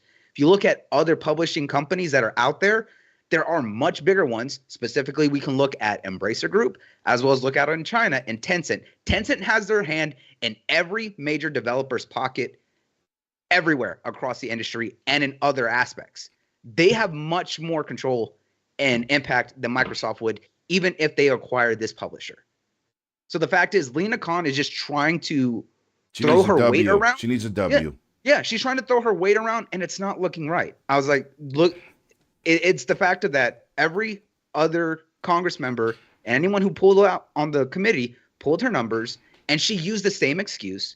She used the same defense, and a lot of it was matching what we saw happening over in the CMA, using the same terminology, using the same kind of numbers, using the same kind of excuses that a lot of people were not buying because of the fact that it seemed very skewed. There was no heavy basis in fact, as well as any previous president. There hasn't been any fact in any one of their stories. And that's what I was saying. It was assumption of cloud gaming being dominant in the next 5 years with no numbers to back it up. And that's the thing is there's no precedent and no basis in fact that's what it's about, based on other companies. But here's the thing is they're using this is possible in this amount of time for this possible industry. That can happen in anything other industry. There is always there's a possibility that maybe those stocks will pay off. And that's they're using if they're gonna go based off what ifs, then there's a lot of other issues that need to be brought up with plenty of other companies and other industries. Episode. Yeah. So what's going on with Lena Khan is she needs to get held over the fire and called out for her bullheaded. She needs to go out on a date. Somebody need to give her some good spanking. Oh, jeez. She's bad, yo. The stuff she say. Too much spicy mustard. Yo, listen. Listen. Listen. She uptight, man. She uptight. When she sat down there, this is my problem. When she sat down and they said, "So you think other countries and companies outside the United States are supposed to come here and make money, and you're gonna try to stop them from making money in other regions?" That's a patriot statement. She's talking to Congress in the United States. That's a patriotism statement. And she said, "Well, I don't have all the facts." What? Yep. And that's what it is. So you want to stop the Americans from making money overseas, but everybody can come here and invest. And you don't have no problems. Exactly. I was about to say the fact is that you look at other companies. I was like, outsourcing is a strong thing, especially in large companies. That's why outsourcing and BPOs are a massive aspect that hire a lot because they outsource to other countries. The issue is that the rest of the globe has all agreed that there is nothing. We can all look back at Brazil being one of the first ones who openly stated that if they look at the competition, it keeps it fair and it focuses on protecting consumerism, not competition-wise, and their stance. That's what this is all about, and they're trying to make it as something it is not. I'm not answering Yobi in the chat. I promised Megatron and King David I would just dial it back. So it's a couple things I want to say about Lena Khan, but I'm not gonna do it. She's married with kids, I think. She just had a child, I believe. But That don't mean so. she's getting it well, Hoggy. She could be having library love, library Yogi love. said she ain't been to Blowback Mountain yet. Oh man. No, nope. Clowns. I'm not doing it, clowns. Y'all not gonna peer pressure in me into. No, I'm not gonna even say that. Anyway, finish Bloody before we go to my main that clowns. was it. That All was right, it. clowns, talk to me. Lena Khan, So, your favorite leader, CEO.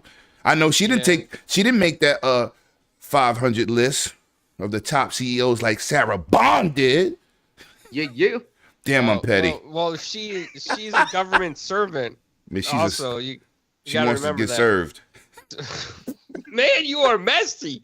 Man, how am I going to concentrate now? No, but listen, in all seriousness, Lena Khan comes from a new school of thought in certain law schools where they want to bring back the red tape and put it over every single deal. They want the government to scrutinize every single deal because they don't want any company becoming too big. They want the people to have control. They don't want lobbyists as powerful as they are either, right? So she comes from this new school where there's a few lawyers that are like her, and she got well known because she wrote a paper about Amazon and how she feels they're a monopoly, and it hit the New York Times, and she blew up and became this person that Congress invited in the last administration prior to Biden. And she went before Congress and she labeled Facebook, she labeled Amazon, she labeled Microsoft all as monopolies, right? So when the Biden administration came along, they're like, you know what? Lena Khan seems like she knows what she's doing. We're going to throw her in there. But what a lot of them didn't realize is that she already had a prejudiced notion against Facebook. That's why some of these people are leaving the FTC, because she made statements prior to becoming the FTC chair that she was already going to deny certain actions that were coming to the FTC as far as Facebook's concerned, which you're not supposed to do because you're supposed to view everything on a case by case. Yes, and by the facts.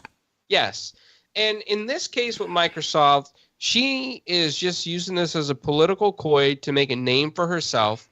I don't think she really feels adamant about blocking the deal. It's more or less of just, hey, I need this win under my belt because everything else I've done is not going according to plan, and I need to put something on some big company so that people fear the FTC again and the Department of Justice.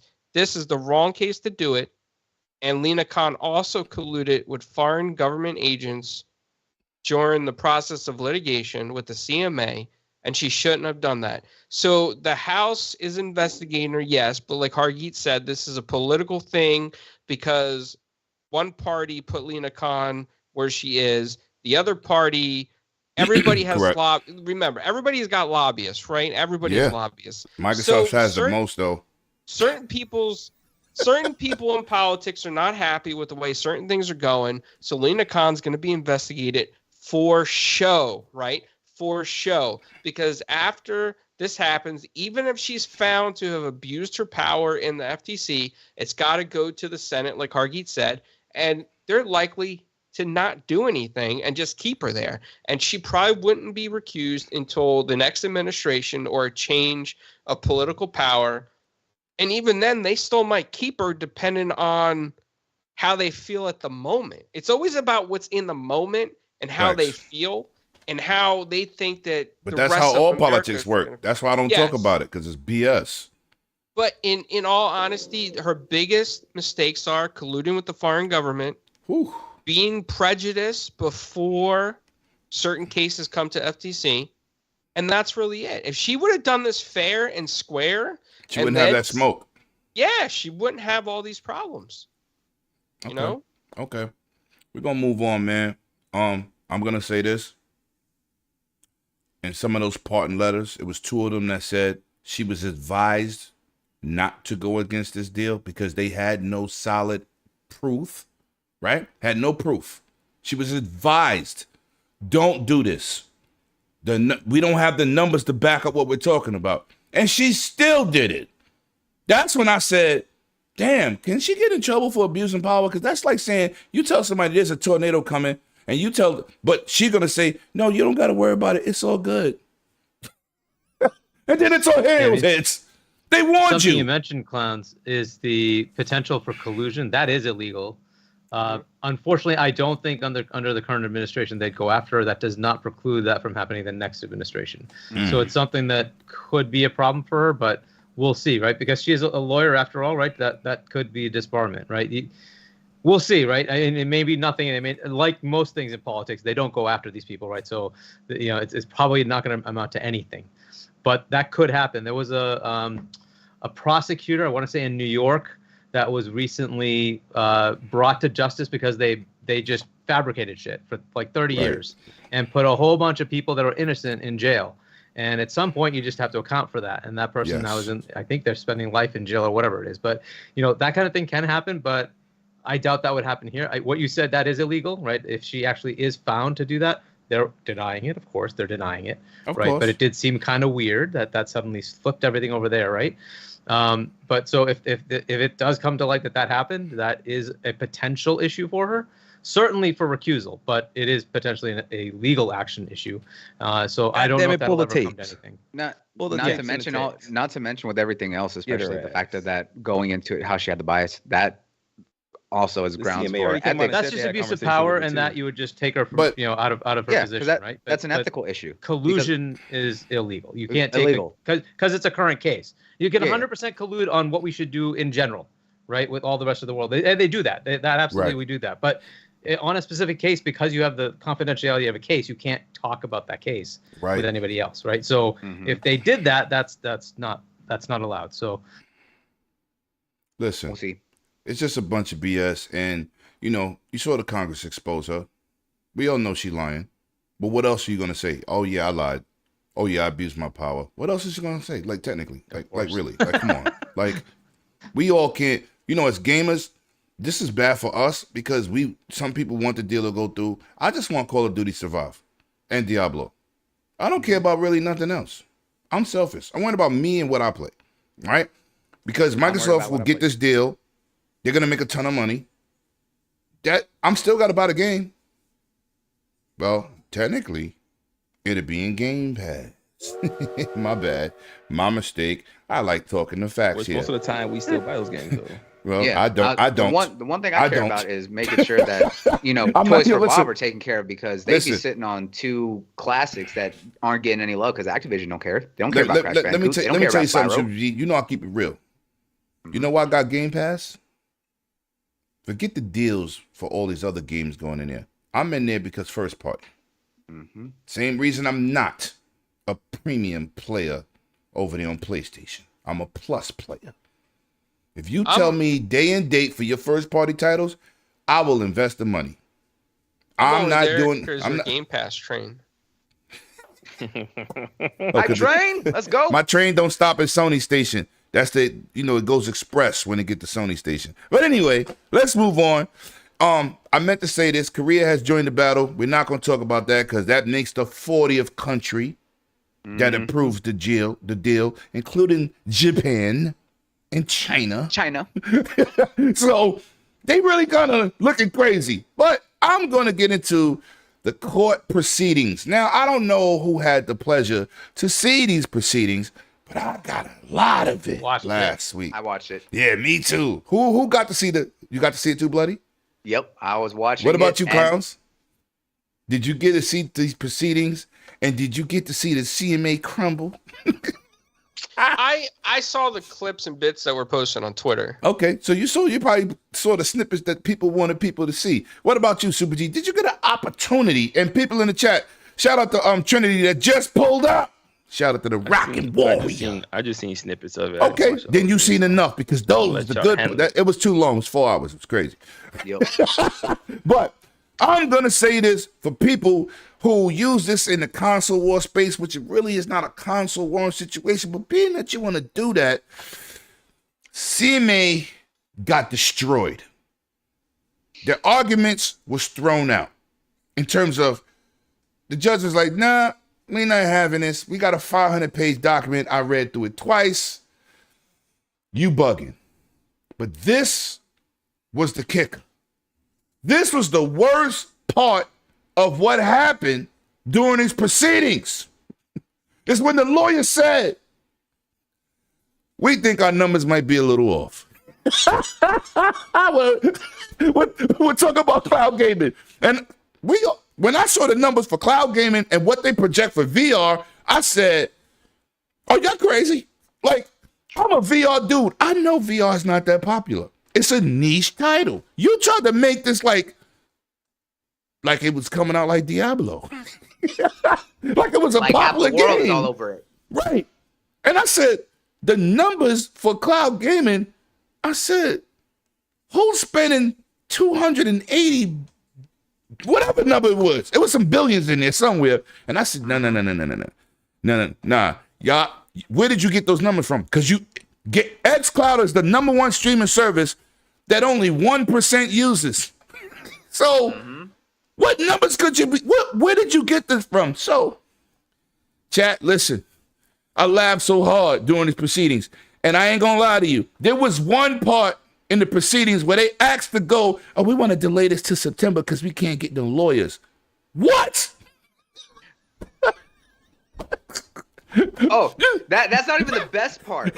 I was like, here's the best part about that, right? Is that the CMA lawyers actually said that they don't want to rush the appeal process and do it in July. They want to wait the full amount of time because they would not have enough time to get all the evidence to start a case for the appeal process. You know because why? the fact that they don't have a case. No.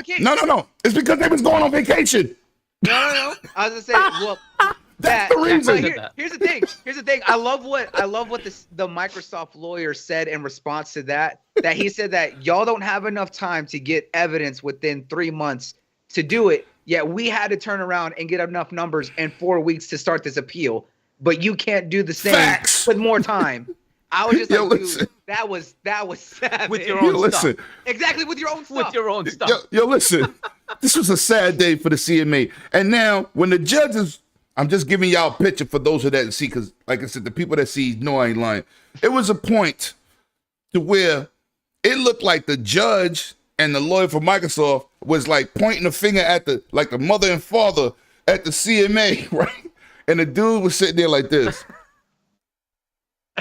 Literally, like a little child. I said, yo, he couldn't even say nothing.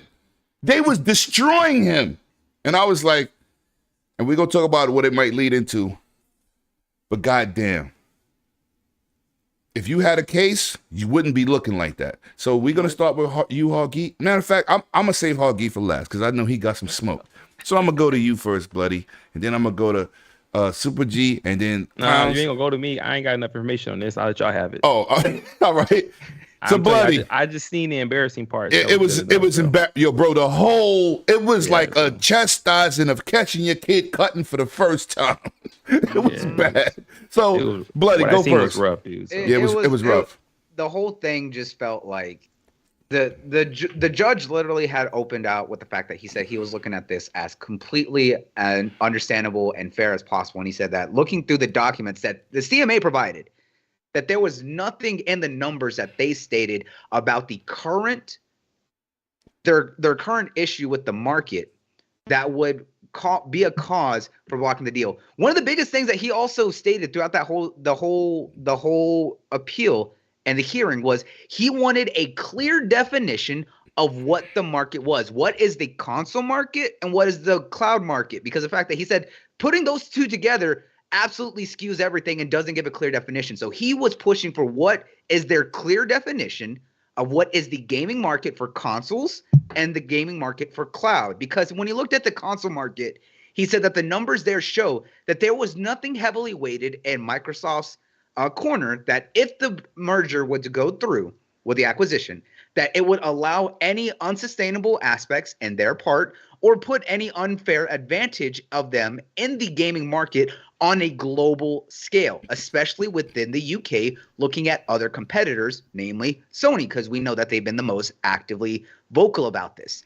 Facts. So when he made that, there was already a lot of hesitation and a lot of back and forth with the CMA trying to say that their definition isn't accurate, when Microsoft came out very clearly defined that says when you look at the console market, this is our stance. This is where we are.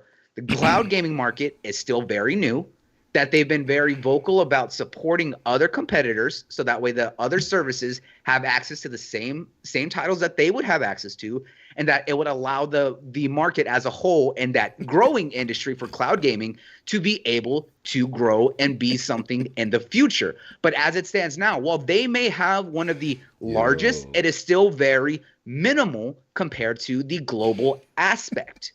The CMA had repeatedly used the same excuses that we had seen previously by the FTC and Lena Khan about where they stand and where they were coming from on the reasons for denial.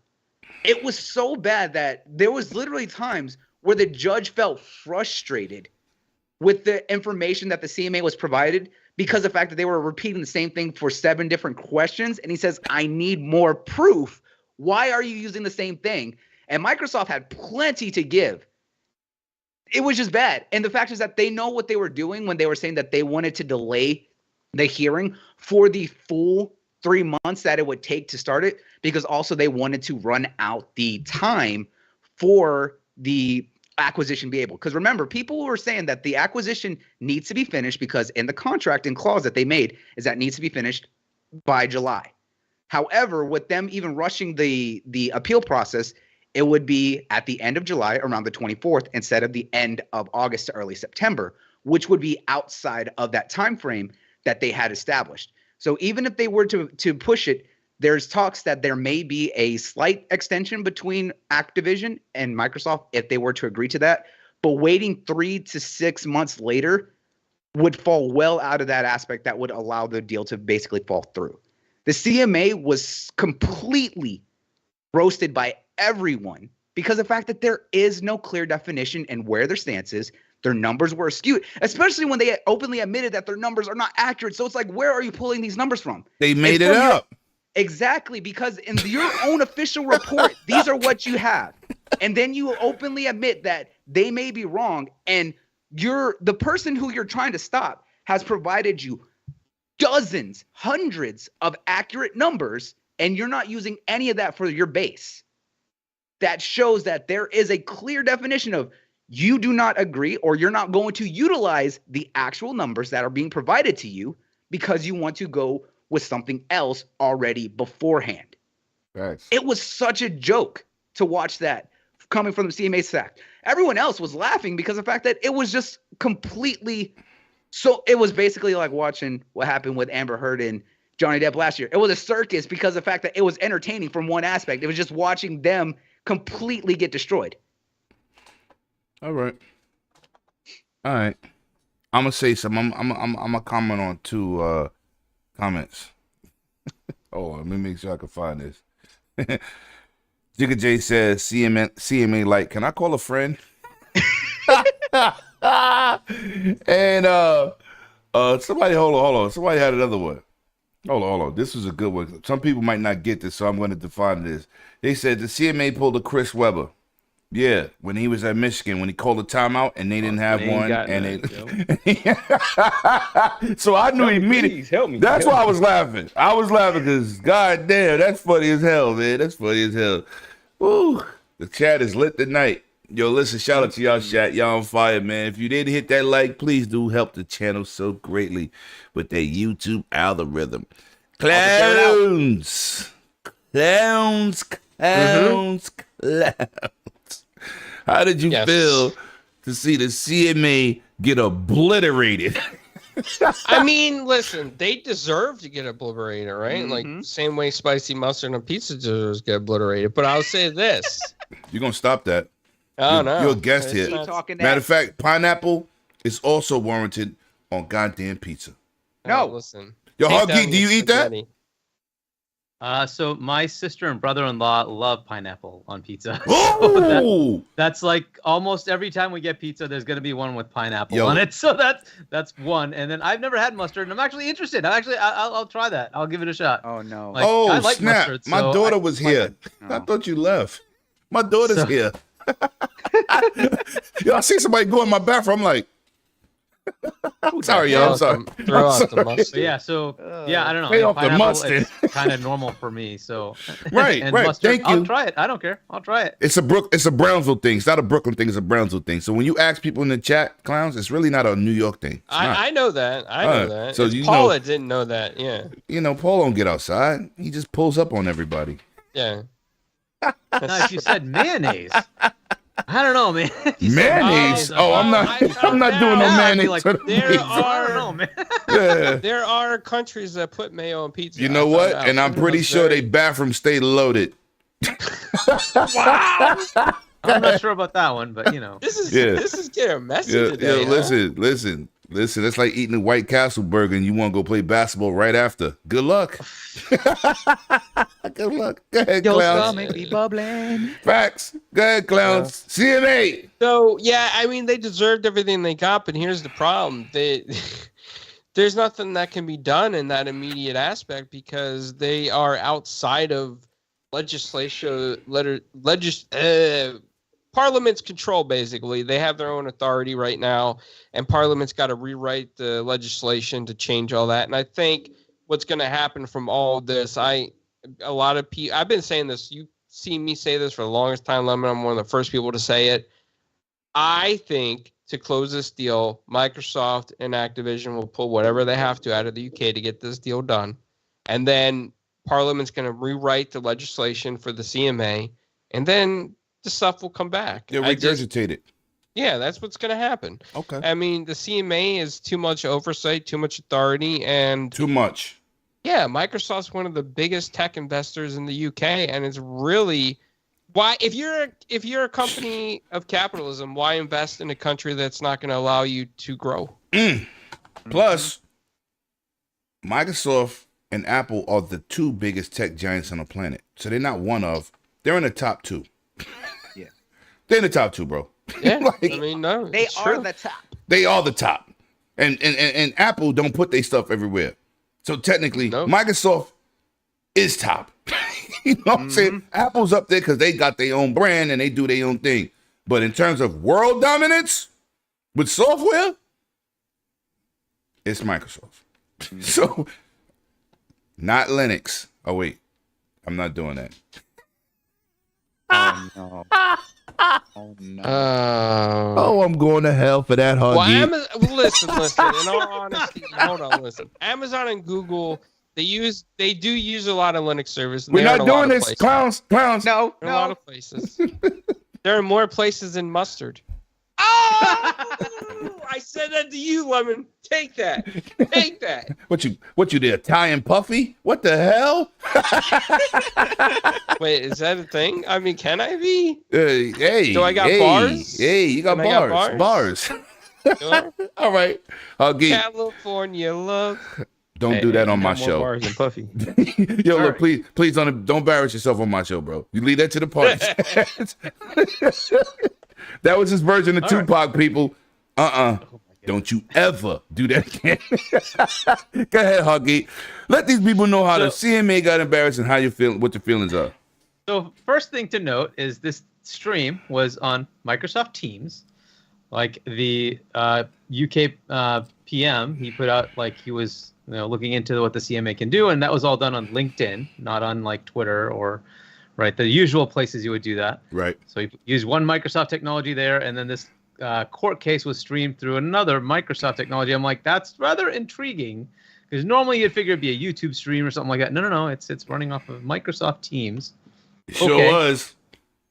That's interesting. Okay, and then they get into it, and wow, so like, when you have like a somebody who knows what they're talking about, is very well polished, industry veteran, right? They've got it down. That was the Microsoft lawyer, right? Knew what he was talking about, polished, like everything was clean, clear. We'll get into the ABK lawyer. That was just a whole other thing.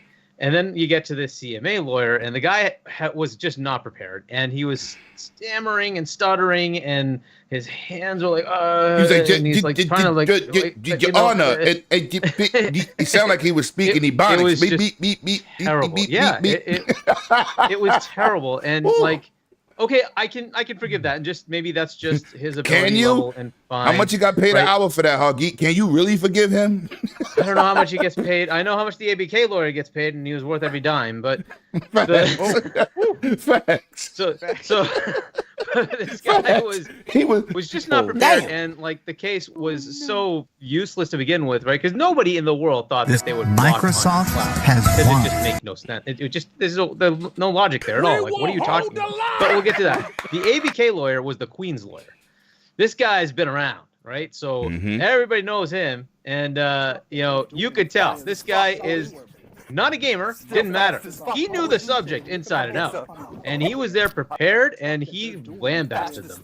So he was worth it. If those who don't know, he was paid $5,000 an hour, and yes, he's worth $5,000 an hour. This guy's crazy, right? So anyway, that's what they were looking like. So the two sides had to take the 400-page original assessment, 500-page, I think, or something like that, additional addendum that was put up by the CMA, and digest that within a few weeks, with a few days for the 500-page thing. And they did it. They were ready to go. They came in ready to go on Tuesday. And the judge had to do the same thing. He had to read everything over the weekend. And he read it twice. He got twice, 500 pages. Right? Several times to digest all of it, understand it. And he did not need to volunteer any of this information about his thoughts about the current status of this revocation, right? He just was there to set the timetable, right? What are the specifics of who's bringing what when? What do we need to do about witnesses?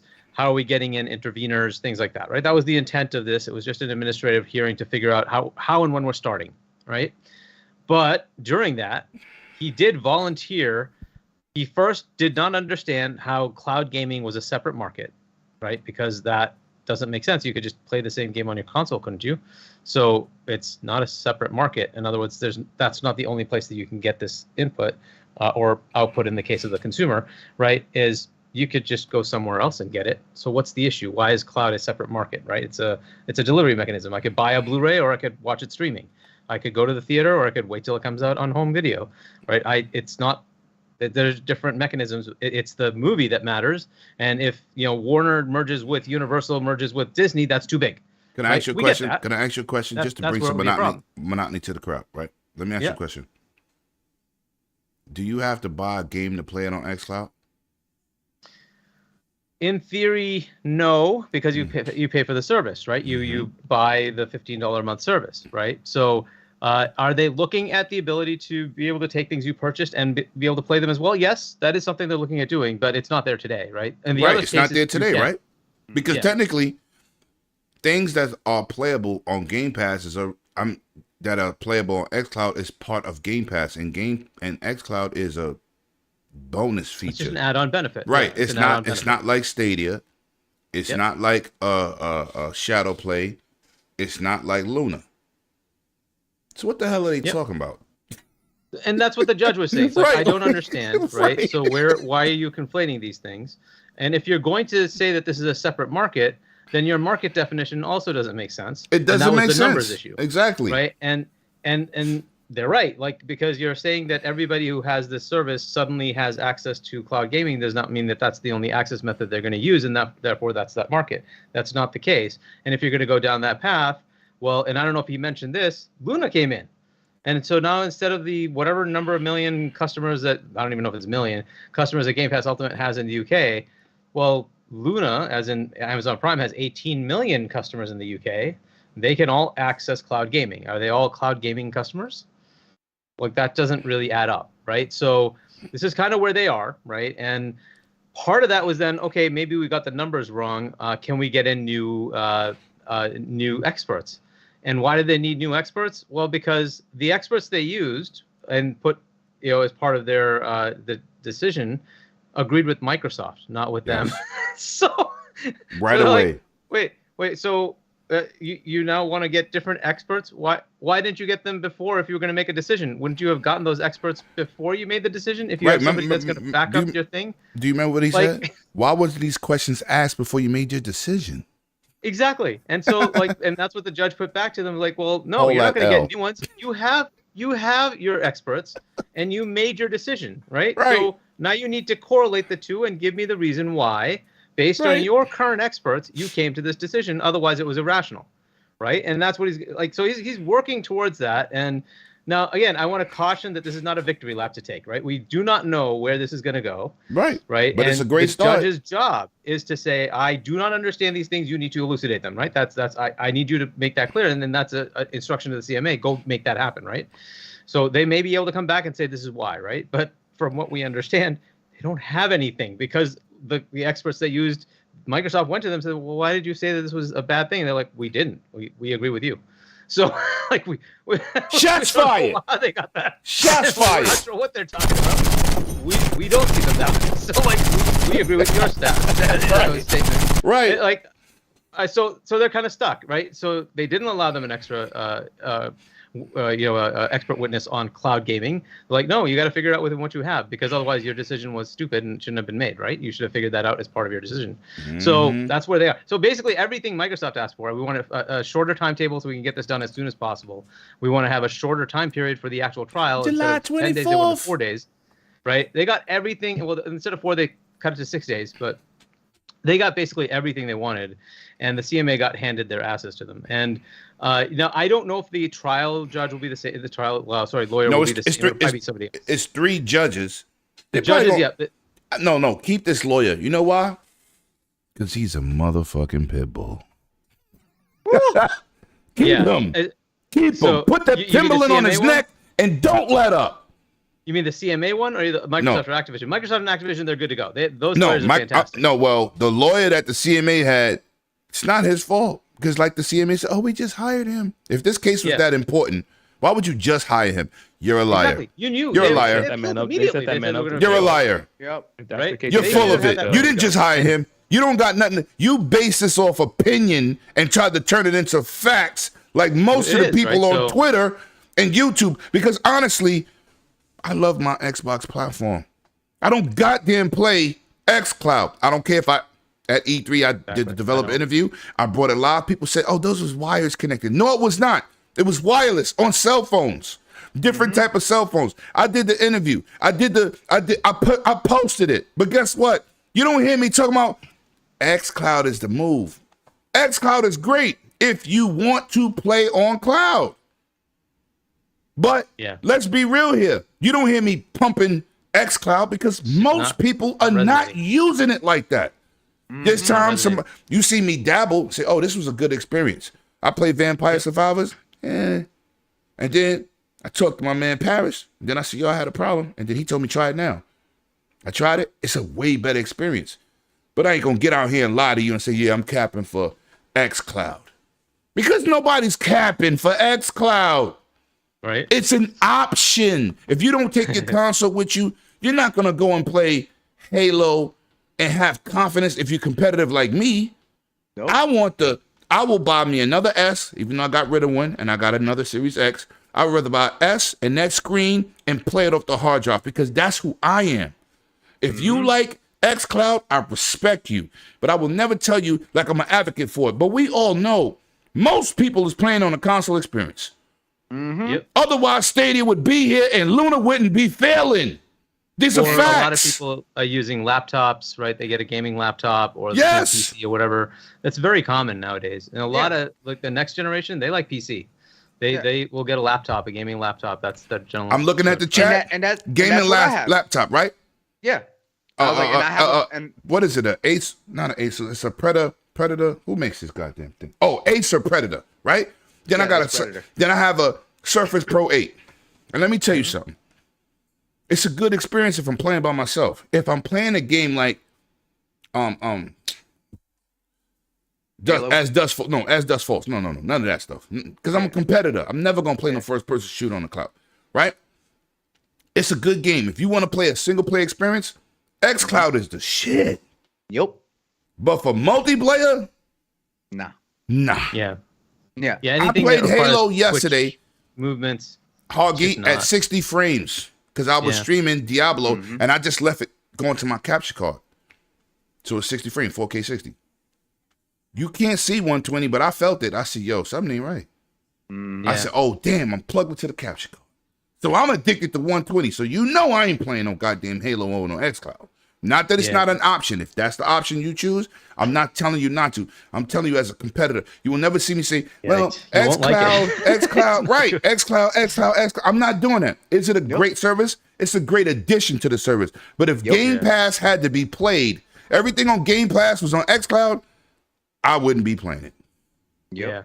I wouldn't. The best thing about Game Pass, is you download natively every generation of Xbox on your console. It's no streaming. Streaming is an option. And that's why the other two competitors is one not here and one is like, we're closing the doors. Yep. And that's what I use. I use streaming the xCloud here whenever I'm traveling and I don't have I'm just going somewhere short. I'm not gonna have my equipment with you. So like when I've taken Akumu to work, right? She's 2 hours from where we live. Like sometimes I go, yeah. Oh, damn. Anyways, I go out there. Sometimes I'm waiting, try to be out there early because traffic's bad, right? So I'm sitting in the car and I'm just like, well, shit, I want to do something, right? So I pull out my phone and I'll stream, one of the games that are in xCloud that has the touch controls. I'll play that for 30 minutes to an hour, waste some time. Right. It's fine for some of the games that I'm doing.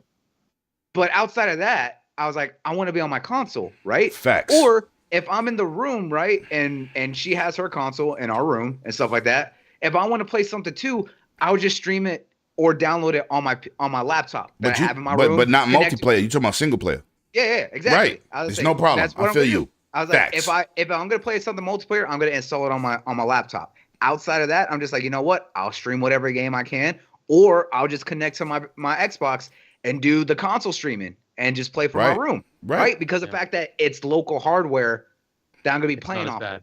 Exactly. So it's the fact that it's nice in a pinch. But like if I'm traveling, like when me, Lemon, and everyone, all of our people are going to events, I'd rather get a Series S with one of the screens that attach to it to play on the go, or just play off something downloaded on my laptop compared to using only streaming. That's great in small increments in a pinch. But other than that, you're gonna want something. And you know what, Bloody and Hoggeet in the panel, and we hardcore. Yep. So we usually push the technology forward and then the casuals adapt. Listen, I'm not knocking xCloud. I think it's an absolutely amazing situation. But I will play anything single player. On the road, I'll play single player. I play multiplayer a lot of times. I'm not playing nothing multiplayer. I'm not even playing, like when I get my Asus ROG Ally, I'm not even playing Fortnite over Wi-Fi. No, sir. And I got a Wi-Fi 6E. I mean, that thing kills this whole cloud thing to me is the yes. Once you have that, that's part of my preview. Need the reason why you want to do cloud. When you've got the capability 120 frames local 1080p, tell me why you need this to go to cloud. Why wouldn't you just play it locally? Why wouldn't you just play it locally? I just don't get it at that point. You just play anything you want locally. Like I just don't get why. And I'm an advocate for it. I think it's a great option, but don't make it be the option. Exactly. That's why my crystal ball is undefeated, bro. I said, yo, I said, people's internet around the United States is not prepared for cloud gaming. It is not. I live in a city where we can get up to 2 gigs down, up and down, right? That's not everywhere. I don't know who has it, but I know it's not everywhere. And it doesn't make sense. Not to mention, not all fiber optic is made the same. All internet ain't made the same. Exactly. Shout out to my man Clowns. He said, Lemon, I'm getting a wireless 5G T-Mobile. I was the first person to say, yeah, it ain't gonna last for you. And he was like, yo, bro. I said, no. Remember that, Clowns? Wait, wireless what? The T-Mobile hotspot. No, the 5G modem? Yeah, the 5G modem. You got rid of that, right? No. It works very well. But I thought you got rid of it.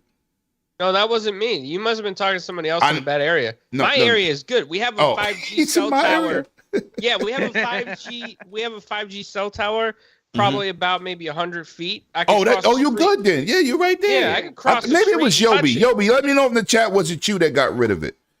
Maybe it was Yobi. I know it's one of y'all because y'all the only two I know that got it. But what I'm saying is, so. Go ahead. Anyway, I'm sorry, Hoggy. I'm sorry. So as far as where this case goes, right? I think the interesting question is, will the CMA just relent? Because right now they are looking kind of bad. They have another thing coming up on the 12th where they're going to figure out interveners and any experts additionally that are needed. If they are needed, then it will have to expand the time frame, and the judges will decide. As you said, there are 3 judges. They're all now defined. One of them, the first one, is an IP judge. The other one is an economics person, so he understands economic impact. Right. And the third, I don't recall what their area of focus was, but either way, they have all 3 defined. And by the way, all this is going in Microsoft's favor. So far, everything has been going in Microsoft's favor.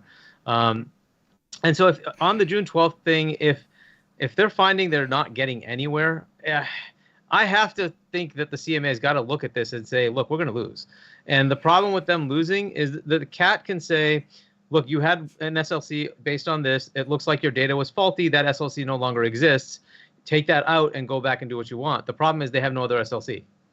So there's nothing else for them to block. They already decided everything else didn't matter.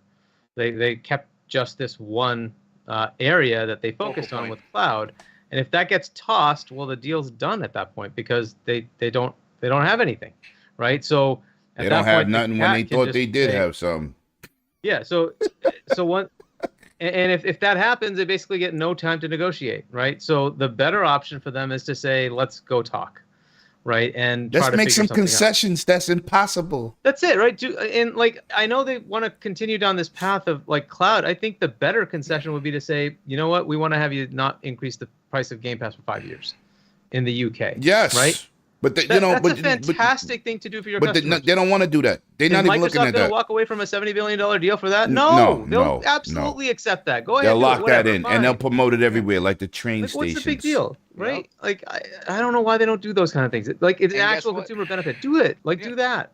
But you know what, Huggy? We have common sense here. They have different type of goals. They don't have that because listen. They just want to block the deal. They just want to block the deal for a win, and that's not going to work. And what I said for these regulatory bodies all over the world, if you don't understand a market, then you should get specialists in that market to help you make these decisions and stop thinking you're the end all be all. Which they did, by the way. The EU did that and the CMA did that. The CMA just ignored what their experts said. Right. Listen, I love said, tech, okay, right? We got you. I love tech. I can't fix a car to save my life. Yep. I got to pay somebody to do it. That's just what it is. And people don't like to admit they don't know something. I don't know how to fix a car. You get a flat, I could change it. That's where it stops. Changing alternators, hooking something up to a CPU and diagnose your car. German. I don't speak it. But these people need to really take the time out and get the teams to cover these tech areas to see how it works. Because technically, and this is what I want to put out there before we get into the last, it's not really a topic, it's a situation. But, and I've said it, and like I said, undefeated, crystal ball, 99.9%. So anyway, I'm going to say this. When you have a market you don't understand, you got to get educated in it. You know, shout out to my brother Cognito. I picked up the phone and said, yo, this is what the job of the regulatory bodies is. Because before last year, content creators, the average person didn't even know the job. And so I'm going to lead into this. When I told everybody last year, Microsoft has a real option. You could piss them off and give them a hard time, and they take those services out your country. Everybody told me I was crazy. They can't do that. They can't do that limit. We talking about early last year, January, February, March. All over the place. And I keep telling you, I'm undefeated out here. I'm 0 for 10, 0 for 20 out in these streets. Now, last week, y'all listened to every other content creator. Oh, Microsoft is looking into options not to have ABK in the UK. But when I said it, they didn't give me no respect, hard geek, but I did about a week worth of studying how companies get around certain situations. And I always say you got to do your due diligence. And as a content creator, I really feel responsible to give people the facts because I'm built on that. I'm like an information sponge. So I did my homework. I picked up the phone. Cognito would tell you. He said, yo, Lemon, how'd you know all this stuff? I said, bro, we got to do our homework. People respect what we say, and we got to give them the truth. I don't care if it didn't work in Microsoft's favor. I don't care. I'm going to say the truth. And I said, you have options. Now, the UK, shout out to my man Clowns who put out those numbers and showed them how small the UK is technically are. And dudes is mad at him. They just put out the financial, he just put out the financial numbers. UK could fit about, in the United States, like 10 times. Y'all small. Not that y'all Yeah, not it's about important. the size of New England, right? That's all Right. they are. And as far as economy, y'all are small. Y'all not. They're about that too. Y'all are very important. I respect you, but in terms of money, y'all kind of small. Yep. So when and clowns market share wise, it's the same Right. thing, right? Right. Market share, Xbox doesn't have that much there. That's just a fact, Right. unfortunately. It's just a fact. So clowns was right to put those numbers out. And I seen people going at my boy. First of all, he's one of the most honest people on the planet. He's never going to give you his opinion about something that's true. He just gave you what it is. You didn't have to like what you saw. Didn't say you wasn't important. We just try to show you the numbers on how your importance are affected. So Microsoft is already considering not putting a deal there, which the CMA is at fault. They don't have no numbers to back up what they're doing. So I'm going to say this for the record. Good luck with that. They will fold because y'all will turn on them and make them fold. Period.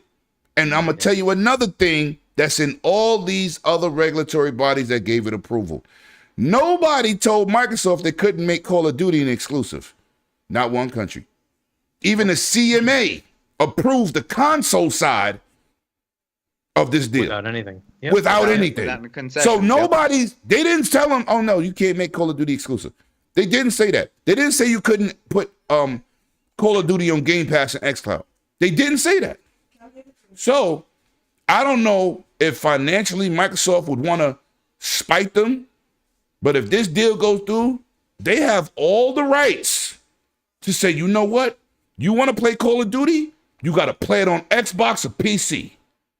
They have the right. They're not going to go against the agreement with Nintendo, right? So that's already in place. They wouldn't. They So wouldn't they'll do do that. But they don't have to give it to PlayStation. They don't. PlayStation didn't sign that deal. It's up to them to come to the table. Right. It's up to them. And Hargeet's take, of course, I'm not Phil Spencer. Phil Spencer's too nice, right? But if it was me, I'd say I'm happy to put it on PlayStation. But Jim, I'm reading you said here, Call of Duty is the only quintessential game that's required for our operations. Oh, that's cool. I'm willing to give you my game, but I want your games. I see you. I want your games. No, bring over Spider-Man. Listen, put it in Game Pass. Listen. I'm game. That's fine. I met Phil. That'd be me. Aaron. It's not Phil. That'd be me. Matt Booty. I met Matt Booty before I met Phil and Aaron. Let me tell you something. If Aaron was in charge, oh boy. Oh yeah. You wouldn't have Call of Duty. I'm gonna tell you this now. You wouldn't have Call of Duty. You better thank God Philosaurus Rex is in charge. Yeah. You better thank God that Phil is in charge. Because if it was Aaron, man, oh man, y'all wouldn't have no first party games. I really wish that would happen though. Yo, if it went in. Listen. Maybe they move Phil high up and they put Aaron in Phil's spot. No Call of Duty for you. He would crush you. Crush you. Just Call of Duty, but you're talking all Activision. Everything is. It's us. I mean, you can just expect that. Well, outside of Overwatch, any of those like multiplayer games, that the rest of it's going to be exclusive, right? So if there's a Diablo 5. You should just expect that to be exclusive. Why not, right? It's just a single player game. It's going to be for everyone and I'm gonna say this in the world with crossplay. And I'm going to say this, man, because a lot of us content creators use a bad word. We got sources. No, I'm going to say what it is. I know people. I'm going to say exactly what I know people. I be around the right circles. Let's just put it what it is. We're in the right circles. I know people. I don't need sources. I don't need to hear from rumors. I know people. And I'm telling you, if Aaron was in charge, Sony be done. Yo, facts. Anyway, so I mean, I don't doubt that. But. No. You because you know Peter Moore, dude. If Peter Moore had stayed on. Oh my God, he's another one. Yep. Savage. It was so listen. savage. Sony started losing so with my man, my guy for Sony was Jack Trenton because he's a gamer. Jim Ryan don't got no goddamn gamer tag. But as far as like this. What I've been calling the nuclear option, right? Because I've been saying the same things. Like, look, there are options around this. Mm-hmm. If the CMA wants to continue this path, there's always the nuclear option. And I've been saying this for a while because they were the one territory I was always iffy about. It was always a of course. right? Because they were talking to Sony, and we're like, okay, they're in Sony's pocket, right? It's like, okay, there's always a possibility this doesn't happen here. Well, there are nuclear options. You can just say, I don't want this business in your territory. Goodbye. Have a nice Call day. of Duty for you. No Blizzard, no nothing. Well, yeah. Well, there's that whole talk that right now for it. What is it that Activision can themselves, because of the fact that it's still pre-merger, that they can actively choose to move their offices and business out of the UK into the EU, and then proceed from there. And then let the merger go through, and then whatever happens, No. See, y'all missing a big point here. ABK games will be in the UK if Microsoft pulls out, because everybody would be in New Zealand. Which is always a possibility, but I think what they can actually do is, just like China, they can create a contract with somebody within the country to redistribute their stuff, right? So they wouldn't be doing business in the country; they would be doing business with somebody in that country, and they would then be I'm taking it a step further, because all these Americans, when they want to play early, everybody moves to New Zealand. Yeah. They'll get what they want. They just VP in it and move to New Zealand. Exactly. Listen. So if you're totally right. So even if Xbox totally extricated themselves from the UK market, they would just go to freaking France or Belgium or something, go buy the box there, bring it home, use a VPN, and they're good to go, right? And like the delta of using a London, well, probably be somewhere in higher UK, whatever is their data center, versus going to France or Germany is not going to be that big of a deal to them, right? So, or Ireland for that matter, right? So I think they'll be fine. That's not going to be that big of a hit for them. Remember, your boy Lemon told you. They're so close. They're so close that I think they're going to try to work out a little bit of an extension and let this the tribunal process go through. But we'll see, because it's a pain in the ass if they can't get that July 17th to extend out a couple of weeks to get to the end of July. Then it's a problem. Then they're just going to close. They're going to find a way to work around the UK. Here's the other one that's very interesting, right? The hit you get is 5% of your global revenue. If at the top level, that would be the hit you would get. That isn't done by the CMA. They would have to go to a court, and the court would have to assign it, or the executive branch would have to issue it, right? So the PM would have to do something, right? The PM isn't exactly against Microsoft here. He's kind of annoyed. Yeah. Right. So they could just work out something. He's already talking to somebody. What they meet next week. No, they meet next week, right? They meet next week. Next week on and Tuesday. It could be that, you know what? We'll just pay the fine. What if the fine is $100 million? We're paying $70 billion. Right. Okay, 100 million, whatever. How many billions they make in a quarter? Yeah, exactly. It's like, okay, here. What is $100 million? It's like $10. We're making Chinese food money. Here, you want 5 cents? Here's 5 cents right there. Right. It's Chinese food money. It's a one-time hit, and then they're done, right? And so at worst, we're looking at a $10 billion hit, right? That would be the highest it could go. And even if you said that, okay, you're getting a bargain deal to buy ABK, which was worth like $90 billion a year before you bought them. See, this is why you're my guy. $68 billion. Okay, make it $78 billion. Right. This is what I told people. Are you going to blow up the deal for that? The hell with it. Pay the $10 billion. Right. It's not going to be $10 billion. I bet you they're going to go negotiate. If we just close, and worst case, we have to pay a fine, what are you going to charge us? And we'll just put that aside. We'll put it aside. We'll just pay the bill. Like, whatever. Yo, Huggy, this is what I said. I said, everybody's like, this is the biggest gaming deal in history. Yes, it is. I said, but they buying them at a bargain price. They are? They're worth more than that. 100%. They're like $120 billion company. No, they were. I mean, they were, but bro, exactly. Bro, listen, it's still a bargain price. Oh, absolutely. Without a doubt, listen, it's a bargain deal. I'm gonna name some that's not on console. Goddamn Candy Crush alone will make all their money back. Billions. That's what they're going after.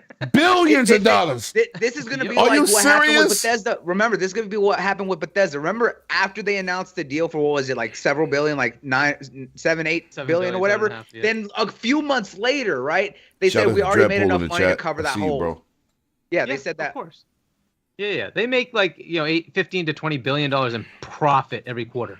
Yeah, so they're like, we already made enough to cover this. It's like their profit is more than the value of Sony. No, hold on. I'm gonna say this. But remember, they go off the revenue. No. Don't do that, because we know Linux Oh no! Oh no! Stop! Being messy. Listen, I just had mustard on pizza. When I said be right back, I tried it. It gotta be It's not good. It gotta It's be not New York. good. Yo, get your beard out the camera. I ain't listening terrible. to you. It's Oh my terrible. goodness, dude. Matter of fact, I'm not messing with you because your beard almost matches your shirt. Shut your ass up. All right, listen. All right. Anybody could have chimed in. Yo, G, you been quiet, man. Excuse me, UK,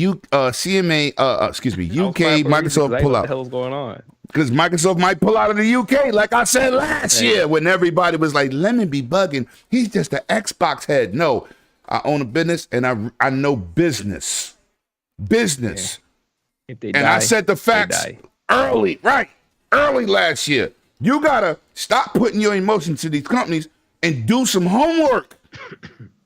But anyway, Microsoft, UK, we out here. Hey, if they die, they die. Oh, well. Wow. That's He's it. getting- They he made hit you their with bed. They the gotta lay in Drago. it, bro. If they They die, made that choice. he dies. Yeah, bro. You make your bed, you lay in it. And if that's a decision, that's theirs. That's the consequences of their decision, bro. So Clowns, talk to me. So I've been saying You this did for a not long have time. you did not have pizza on your mustard on your pizza because Yes, I did. It'd have been in your Santa Claus bed.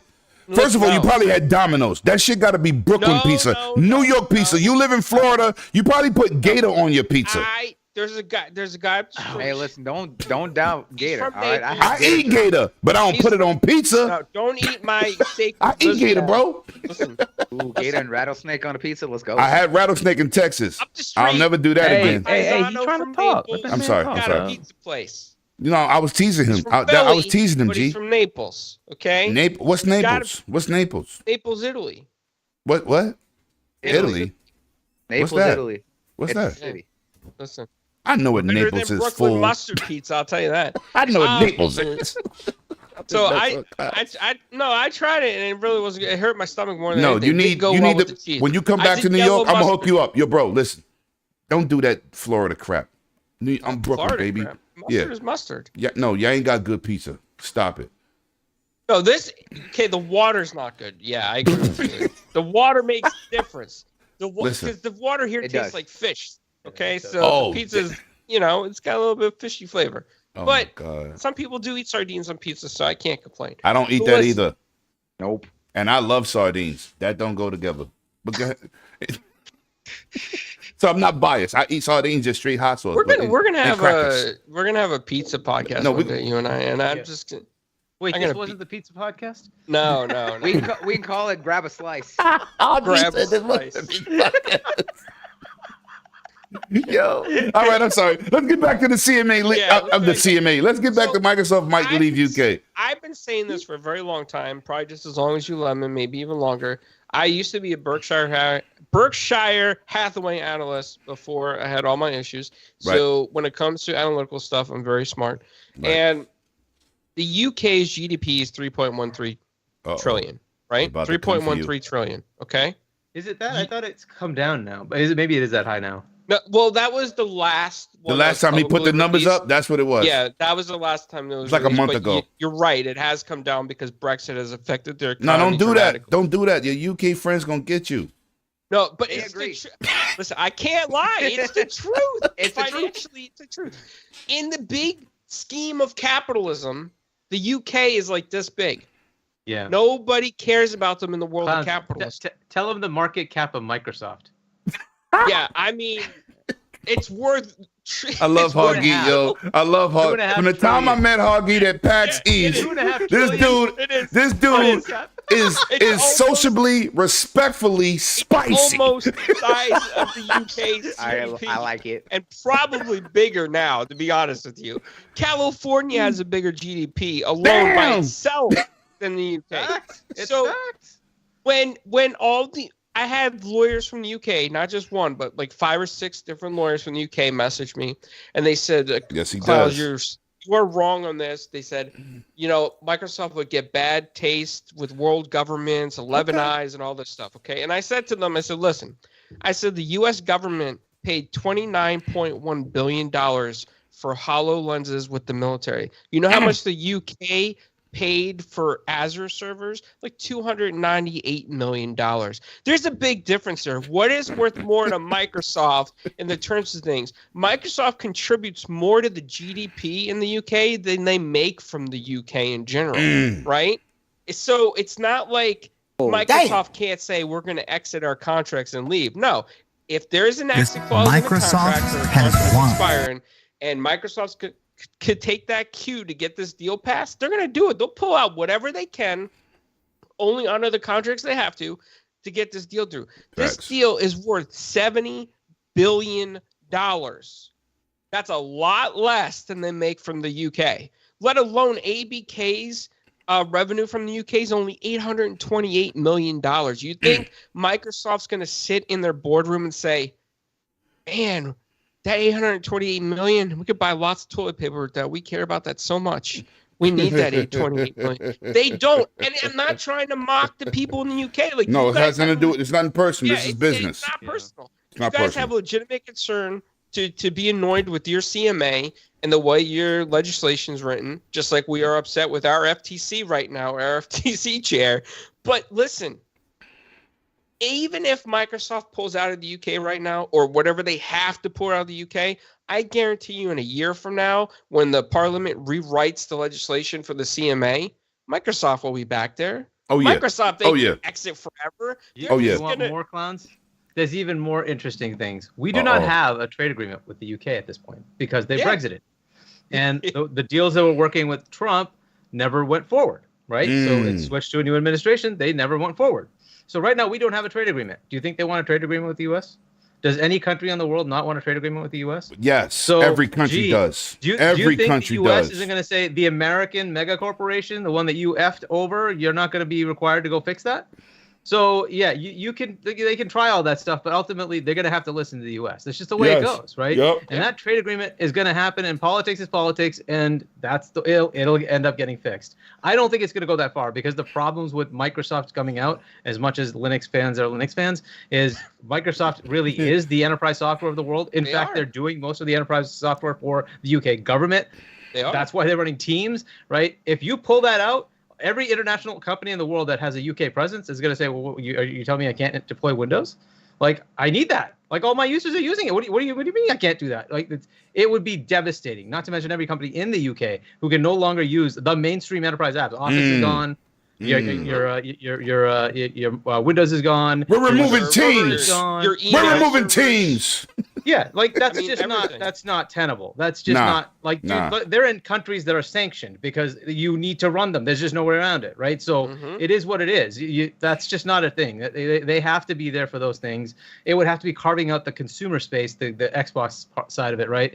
Okay, fair enough. They might do that, but I can't even see the world where they pull out the Windows servers. But imagine Windows and the Office. Like, oh my God, that's a horrible place to be. But imagine that the PM and the Parliament right now, just having that thought in their mind, that's a national security risk. They don't want it. That. Is. They don't want that. They're going to do everything they can to get this deal passed because Microsoft contributes so much, not only to their national security, but to their economy too, right? Like, why should Microsoft contract any future investments right now in the UK if the CMA doesn't want them to expand legitimately? There's no need for Microsoft to say, hey, here's our money. We're going to invest in more infrastructure here.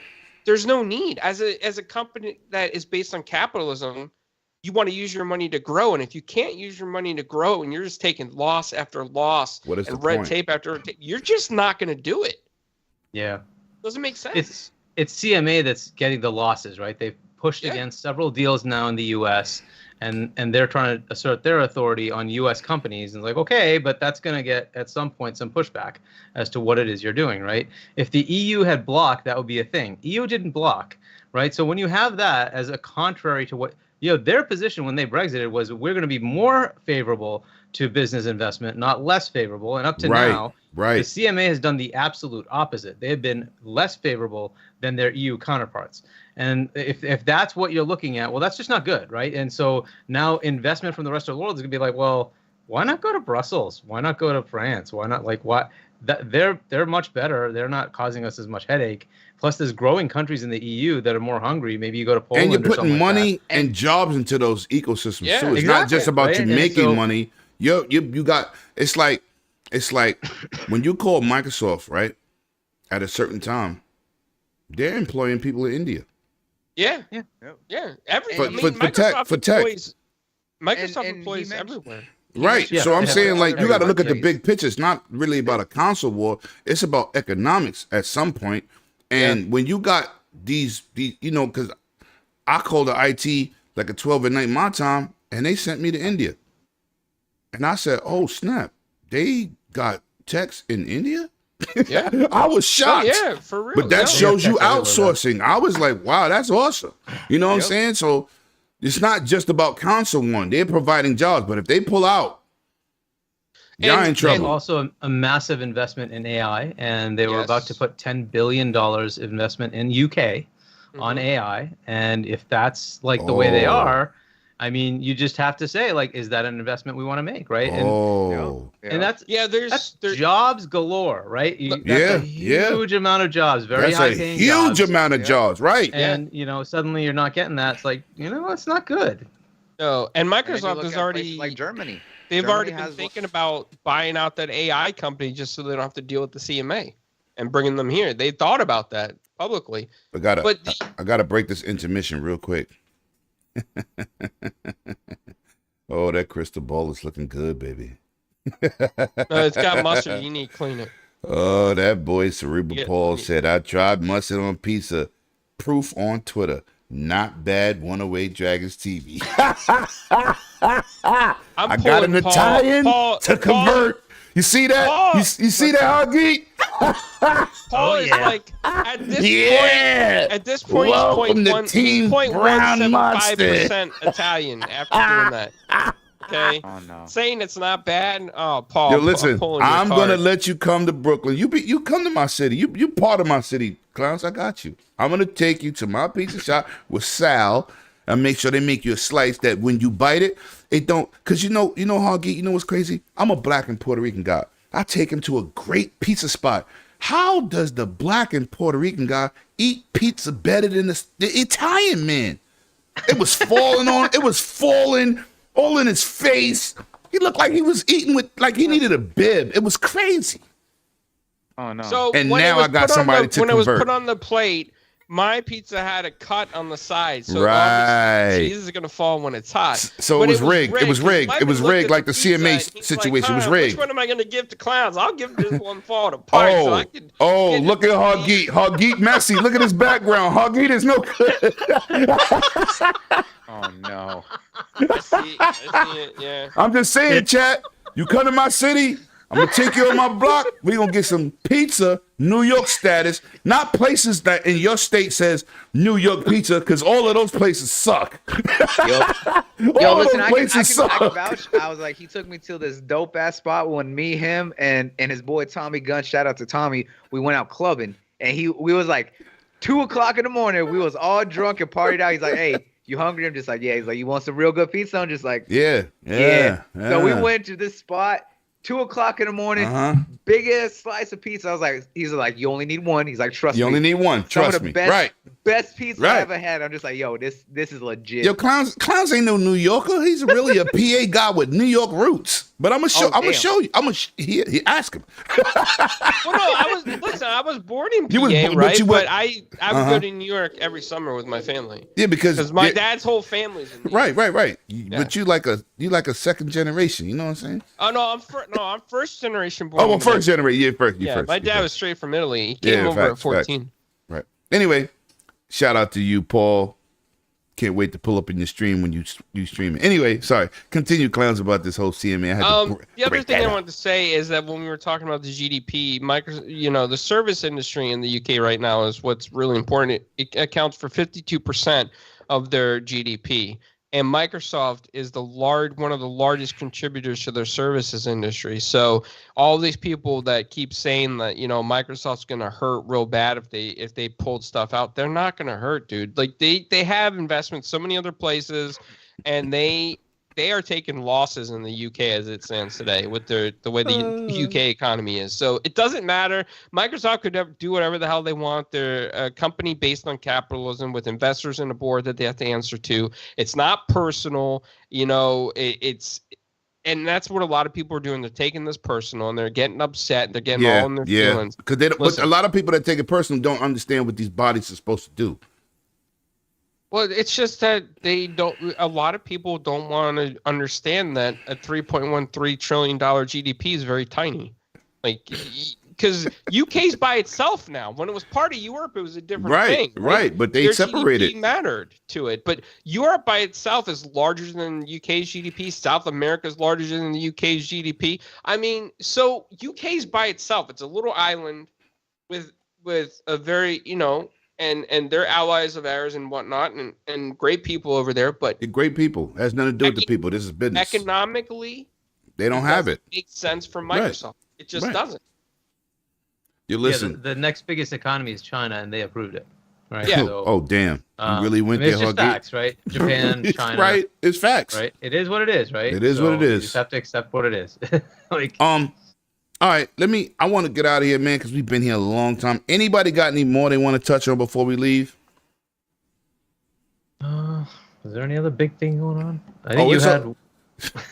Yeah, we had 13 topics, and I kept the adding. Faction delay. I don't know if you want to talk about nobody. that. Yo, I deleted it because if Halo came out without its multiplayer, we would never hear the end of it. So we ain't gonna get no real.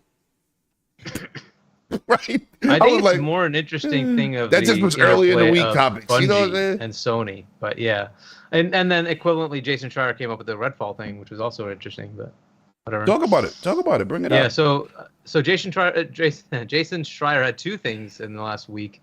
One was an expose on the factions stuff going on and how the game wasn't really ready, and that's because Bungie looked at it and didn't think it was going to have enough of a continuous live service capability. So, okay, that's cool. So Bungie basically told them, we don't think this is going to be good, and they've scaled back factions altogether, right? So whatever they were trying to do, they're not doing that anymore. And a lot of people that were working on it have stopped working on it. So we don't know where that's going to go, but chances are that's not really going to happen. Probably might be canceled, or come out in a very smaller fashion than what they were expecting to do.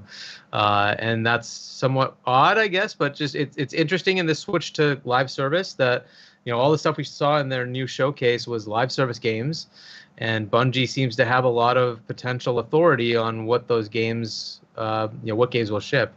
Hopefully they're right. I don't know. I tend to think that's tough to know because, like Sea of Thieves, Microsoft didn't think that was going to take, but it did. It took a minute though. It took updates. It took work. Yeah, and you got to invest, and it did. And it has like 25 million or something like that players. Like Jesus, that's a lot of players. You never know where things come from, right? And it's like you have to take long shots and say, is this going to hit or not?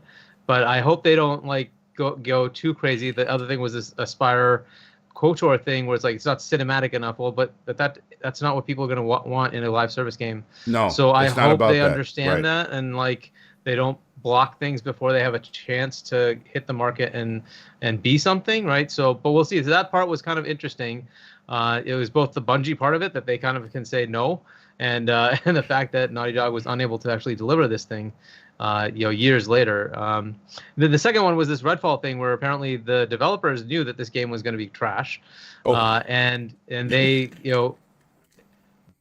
back when they pitched it, when the studio leaders pitched it, it was when, ZeniMax was trying to like make themselves look better and try to get more revenue from their games. Prey was their previous game, and commercially it was not a success. Nope. Critically, it was a success. It was Critically, great. it was, but not commercially. Facts. Commercially, it was not a success, and so they were like, "How do we get into this live service thing to try to, get some more revenue for our games?"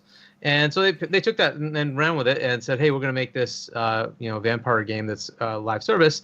And nobody at Arcane understood what the heck they were going to do because we don't make those kind of games. Right. They make single player experiences. Yeah, and their experiences are great. They're so does Naughty Dog. Right, exactly. And so you have to look at those and say, well, okay, they tried and the game just wasn't coming along. And unfortunately, the studio heads just said, it'll all work out in the end. We're Arcane, it'll just work. And it never bubbled to the point where it should have gone to Phil to say, we don't think this game is good. Right. So it never happened and it just got released. So that's kind of what got put out by Jason Schreier. Some of the developers were hoping that Microsoft would see the game and say this is not good enough, and either change the direction and make it single player, or just cancel the game. And that did not happen, mostly because Phil isn't going to talk to the developers. He's talking to the management team, and that's all he got from them was like, hey, everything's great, hunky dory, we're going to be ready to go, we need a delay, and it'll be good to go in the summer of 2023. And then that's kind of where they were. So unfortunately that kind of went south. I mean it is what it is, man. It's not a terrible game. I've played worse. It's not the best, but I do like the game. I do like it. But it's not a banger like Life of Black Tiger. And I'm tired of people calling a AA game a AAA game. Stop labeling stuff what you think it is. It's a AA game, if that. 100% is, because they were down to 100 people working on it, and that is not a AAA level. Right? You'd expect several hundred people are working on the game. That's AAA. It's not. You could easily tell when you start playing that game. This is not AAA. It's just not AAA. Yeah. And you got the people that want to promote for negativity. Oh, it's a AAA. Look what happened. No, it's not a AAA. Yep. Stop. And if they had even messaged that up to Microsoft to say, you know what, this can only be a $30 game or a $40 game, right? This is not AAA. Don't make this your first $70 game, right? Then it could have had a totally different, reception, right? But unfortunately, they went with, hey, this is a full-on AAA $70 game. It's like, okay. I do respect that you kept that pizza up there. All right, we're gonna get into these outros. First of all, chat, y'all been absolutely amazing. And I had somebody come in here called T-Bone, and that reminded me of my childhood friend, man. So shout out to you. Trey-Bone, excuse me. Remind me of my boy T-Bone. Shout out to everybody that pulled up. Y'all been absolutely amazing. Panel, guests, Hargeet. Once again, my pleasure. I hit you. I said, let me get Hargeet on because my guy know his ABK stuff. And I always try to bring people here that really speak the truth and know what they're talking about. We don't want to do, I went into a PlayStation podcast and it was like, maybe they're holding stuff. Maybe they're doing this. And I'm like, yo, dude, your fucking showcase had more AAA titles than anything else. I mean, excuse me, third-party titles. Yeah, third parties, yeah. And I said, yo, like when I watch a first-party showcase, I want to see first parties. But thank you, PlayStation, for showing everything that I'll possibly purchase on my Xbox. But, we try to keep it real here. And I love gaming in general. Dreadbull, shout out to you, brother. I see you in the chat. I don't know if you heard me shout you out early, so I'm hitting you again. Z Black Riders pulled up. But I'm going to say this, man. Hargeet, where can they find you? Show us what your pizza life be about. Yeah, so I am not on any of the Twitters or anything like that, but you need a Twitter so we can contact you. Damn, you ain't got to use it. H on Xbox, and then I am on RDX, which is Dealer's podcast every Tuesday night, 8 p.m. U.S. Eastern Time. I'm on Boom's podcast, Primetime Gaming, on Wednesdays at 7 p.m. U.S. Eastern Time, and then I'm on Zealots of Gaming with Zocker on Zocker87's channel. Yo, hit me with that link too. Hit me with that link. I'll do that at 8 p.m. No. Let me do this right. Email me that link. Yeah, there you go. 8 p.m. U.S. Eastern Time on Thursdays. Pulling up. That's where you can find me. Super G, the man with many words. The locks, the rocks. I ain't had a word in about 40 minutes, but it's all because good. you wanted to. I asked you. You said no. Let him go. I didn't. I don't be talking on nothing I don't know nothing about, so it's all good. Yo, you know what? That's a fact. But you know what I do know about? The shit that's on my channel. So go check it out. That's all webtoons over there. Otaku Fix. Anytime you guys get a chance, want to see some dope webtoons, anime, over and check it out. So just more of that all week. Be back here next Saturday with whatever topics come up. I'm pretty sure more of this nonsense from the CMA. Yes! So we might see you again next week. But yeah, that's it. Thanks for having me again, brother. Clowns, aka the sexy bit of the South. I don't know. Destroyer. Hargeet Spirit is better. It's the American Italian gladiator. I know she said American Italian. I see what you did Facts. there. Yeah. So wrong. What you got coming up, bro? Well, we still got interviews coming up, but everything's on hold because we've been busy working on an all-girls podcast for the channel. You can find us on 4GQ TV, but we do have the stuff lined up with Tom Cook from I'm so sorry, man. Hanna-Barbera and the old stuff like He-Man and all that stuff. And we got some Marvel people coming on. Got to get that all scheduled. But the legendary Mark Brooks, I don't know if you guys are familiar with him, but huge fan of his. Met him at the convention. So that's what we got coming up. And check us out there. All right. The man that really kept this talk under 30 minutes per topic. The Gothic Kingpin in here. The man that'll slap you with some Satan rings and make you run to Diablo. My brother from another mother. Look at his rings. You got so many rings on them, just like brass knuckles. Shit crazy. Bloody knuckles. What you got popping? And shout out to my sister Kumo and my dude PK. To let you find I'm out of here, gaming in the world. I'm out of here. You like that one, G? I missed y'all too today, man. I text him. He's very important. His opinions is very valid. I text him. I still reached out. That's my brother. See you next week, bro. Bloody, what you got coming up? What you got coming on next, you heard? And good to have you. We got the Xbox Showcase. Yes, sir. I was like, but you already know what it is. It's your boy Bloody Nuts. You can find me all over the internet, all on Twitter, Facebook, Instagram, all at Bloody Nuts, KNUX. And of course, y'all can find me streaming 4 to 5 times a week over on Twitch. I do a lot of different things here, but I've been very busy. Been working on a lot of trying to set up interviews here that we have coming up over with the team at LV1 Gaming, since I do a lot of stuff over there, as well as if y'all are into a lot of anime stuff, me and Fame will actually be live at DreamCon at the end of July. So we'll be bringing y'all some real top interviews as well as panels and a lot of the amazing content from out there, especially for all of our minorities and lovers out there. You know, shout out to G and you said the minority. Yeah. Oh yeah, that means Square Enix won't be there. Oh. They don't know we exist yet. All right. But yeah, I would say like a lot of what we do over there for like G and of course JD over there on the Otaku Fix. They talk a lot about webtoons and stuff like that. We'll be meeting with a lot of people out there, big in the community and stuff like that. So definitely go and show a lot of love to what we do and be looking out for that. There will be a lot of live content there. So that's something y'all are interested in. Got you taken care of. Also, got a big project coming back, hopefully in the next 2 weeks. So do be looking out for that. So you already know what it is. All right, let me shout out somebody just pull up in the chat. He done dropped the book on us. My man, Triple Cup Chop in the chat, man. Yo, Triple, let them know where they can get your book at, man. Advertise, man. Don't be scared. You heard? You my guy, you heard? That's my guy. He got a book out. Go check out his content, his channel, his hard work, you heard?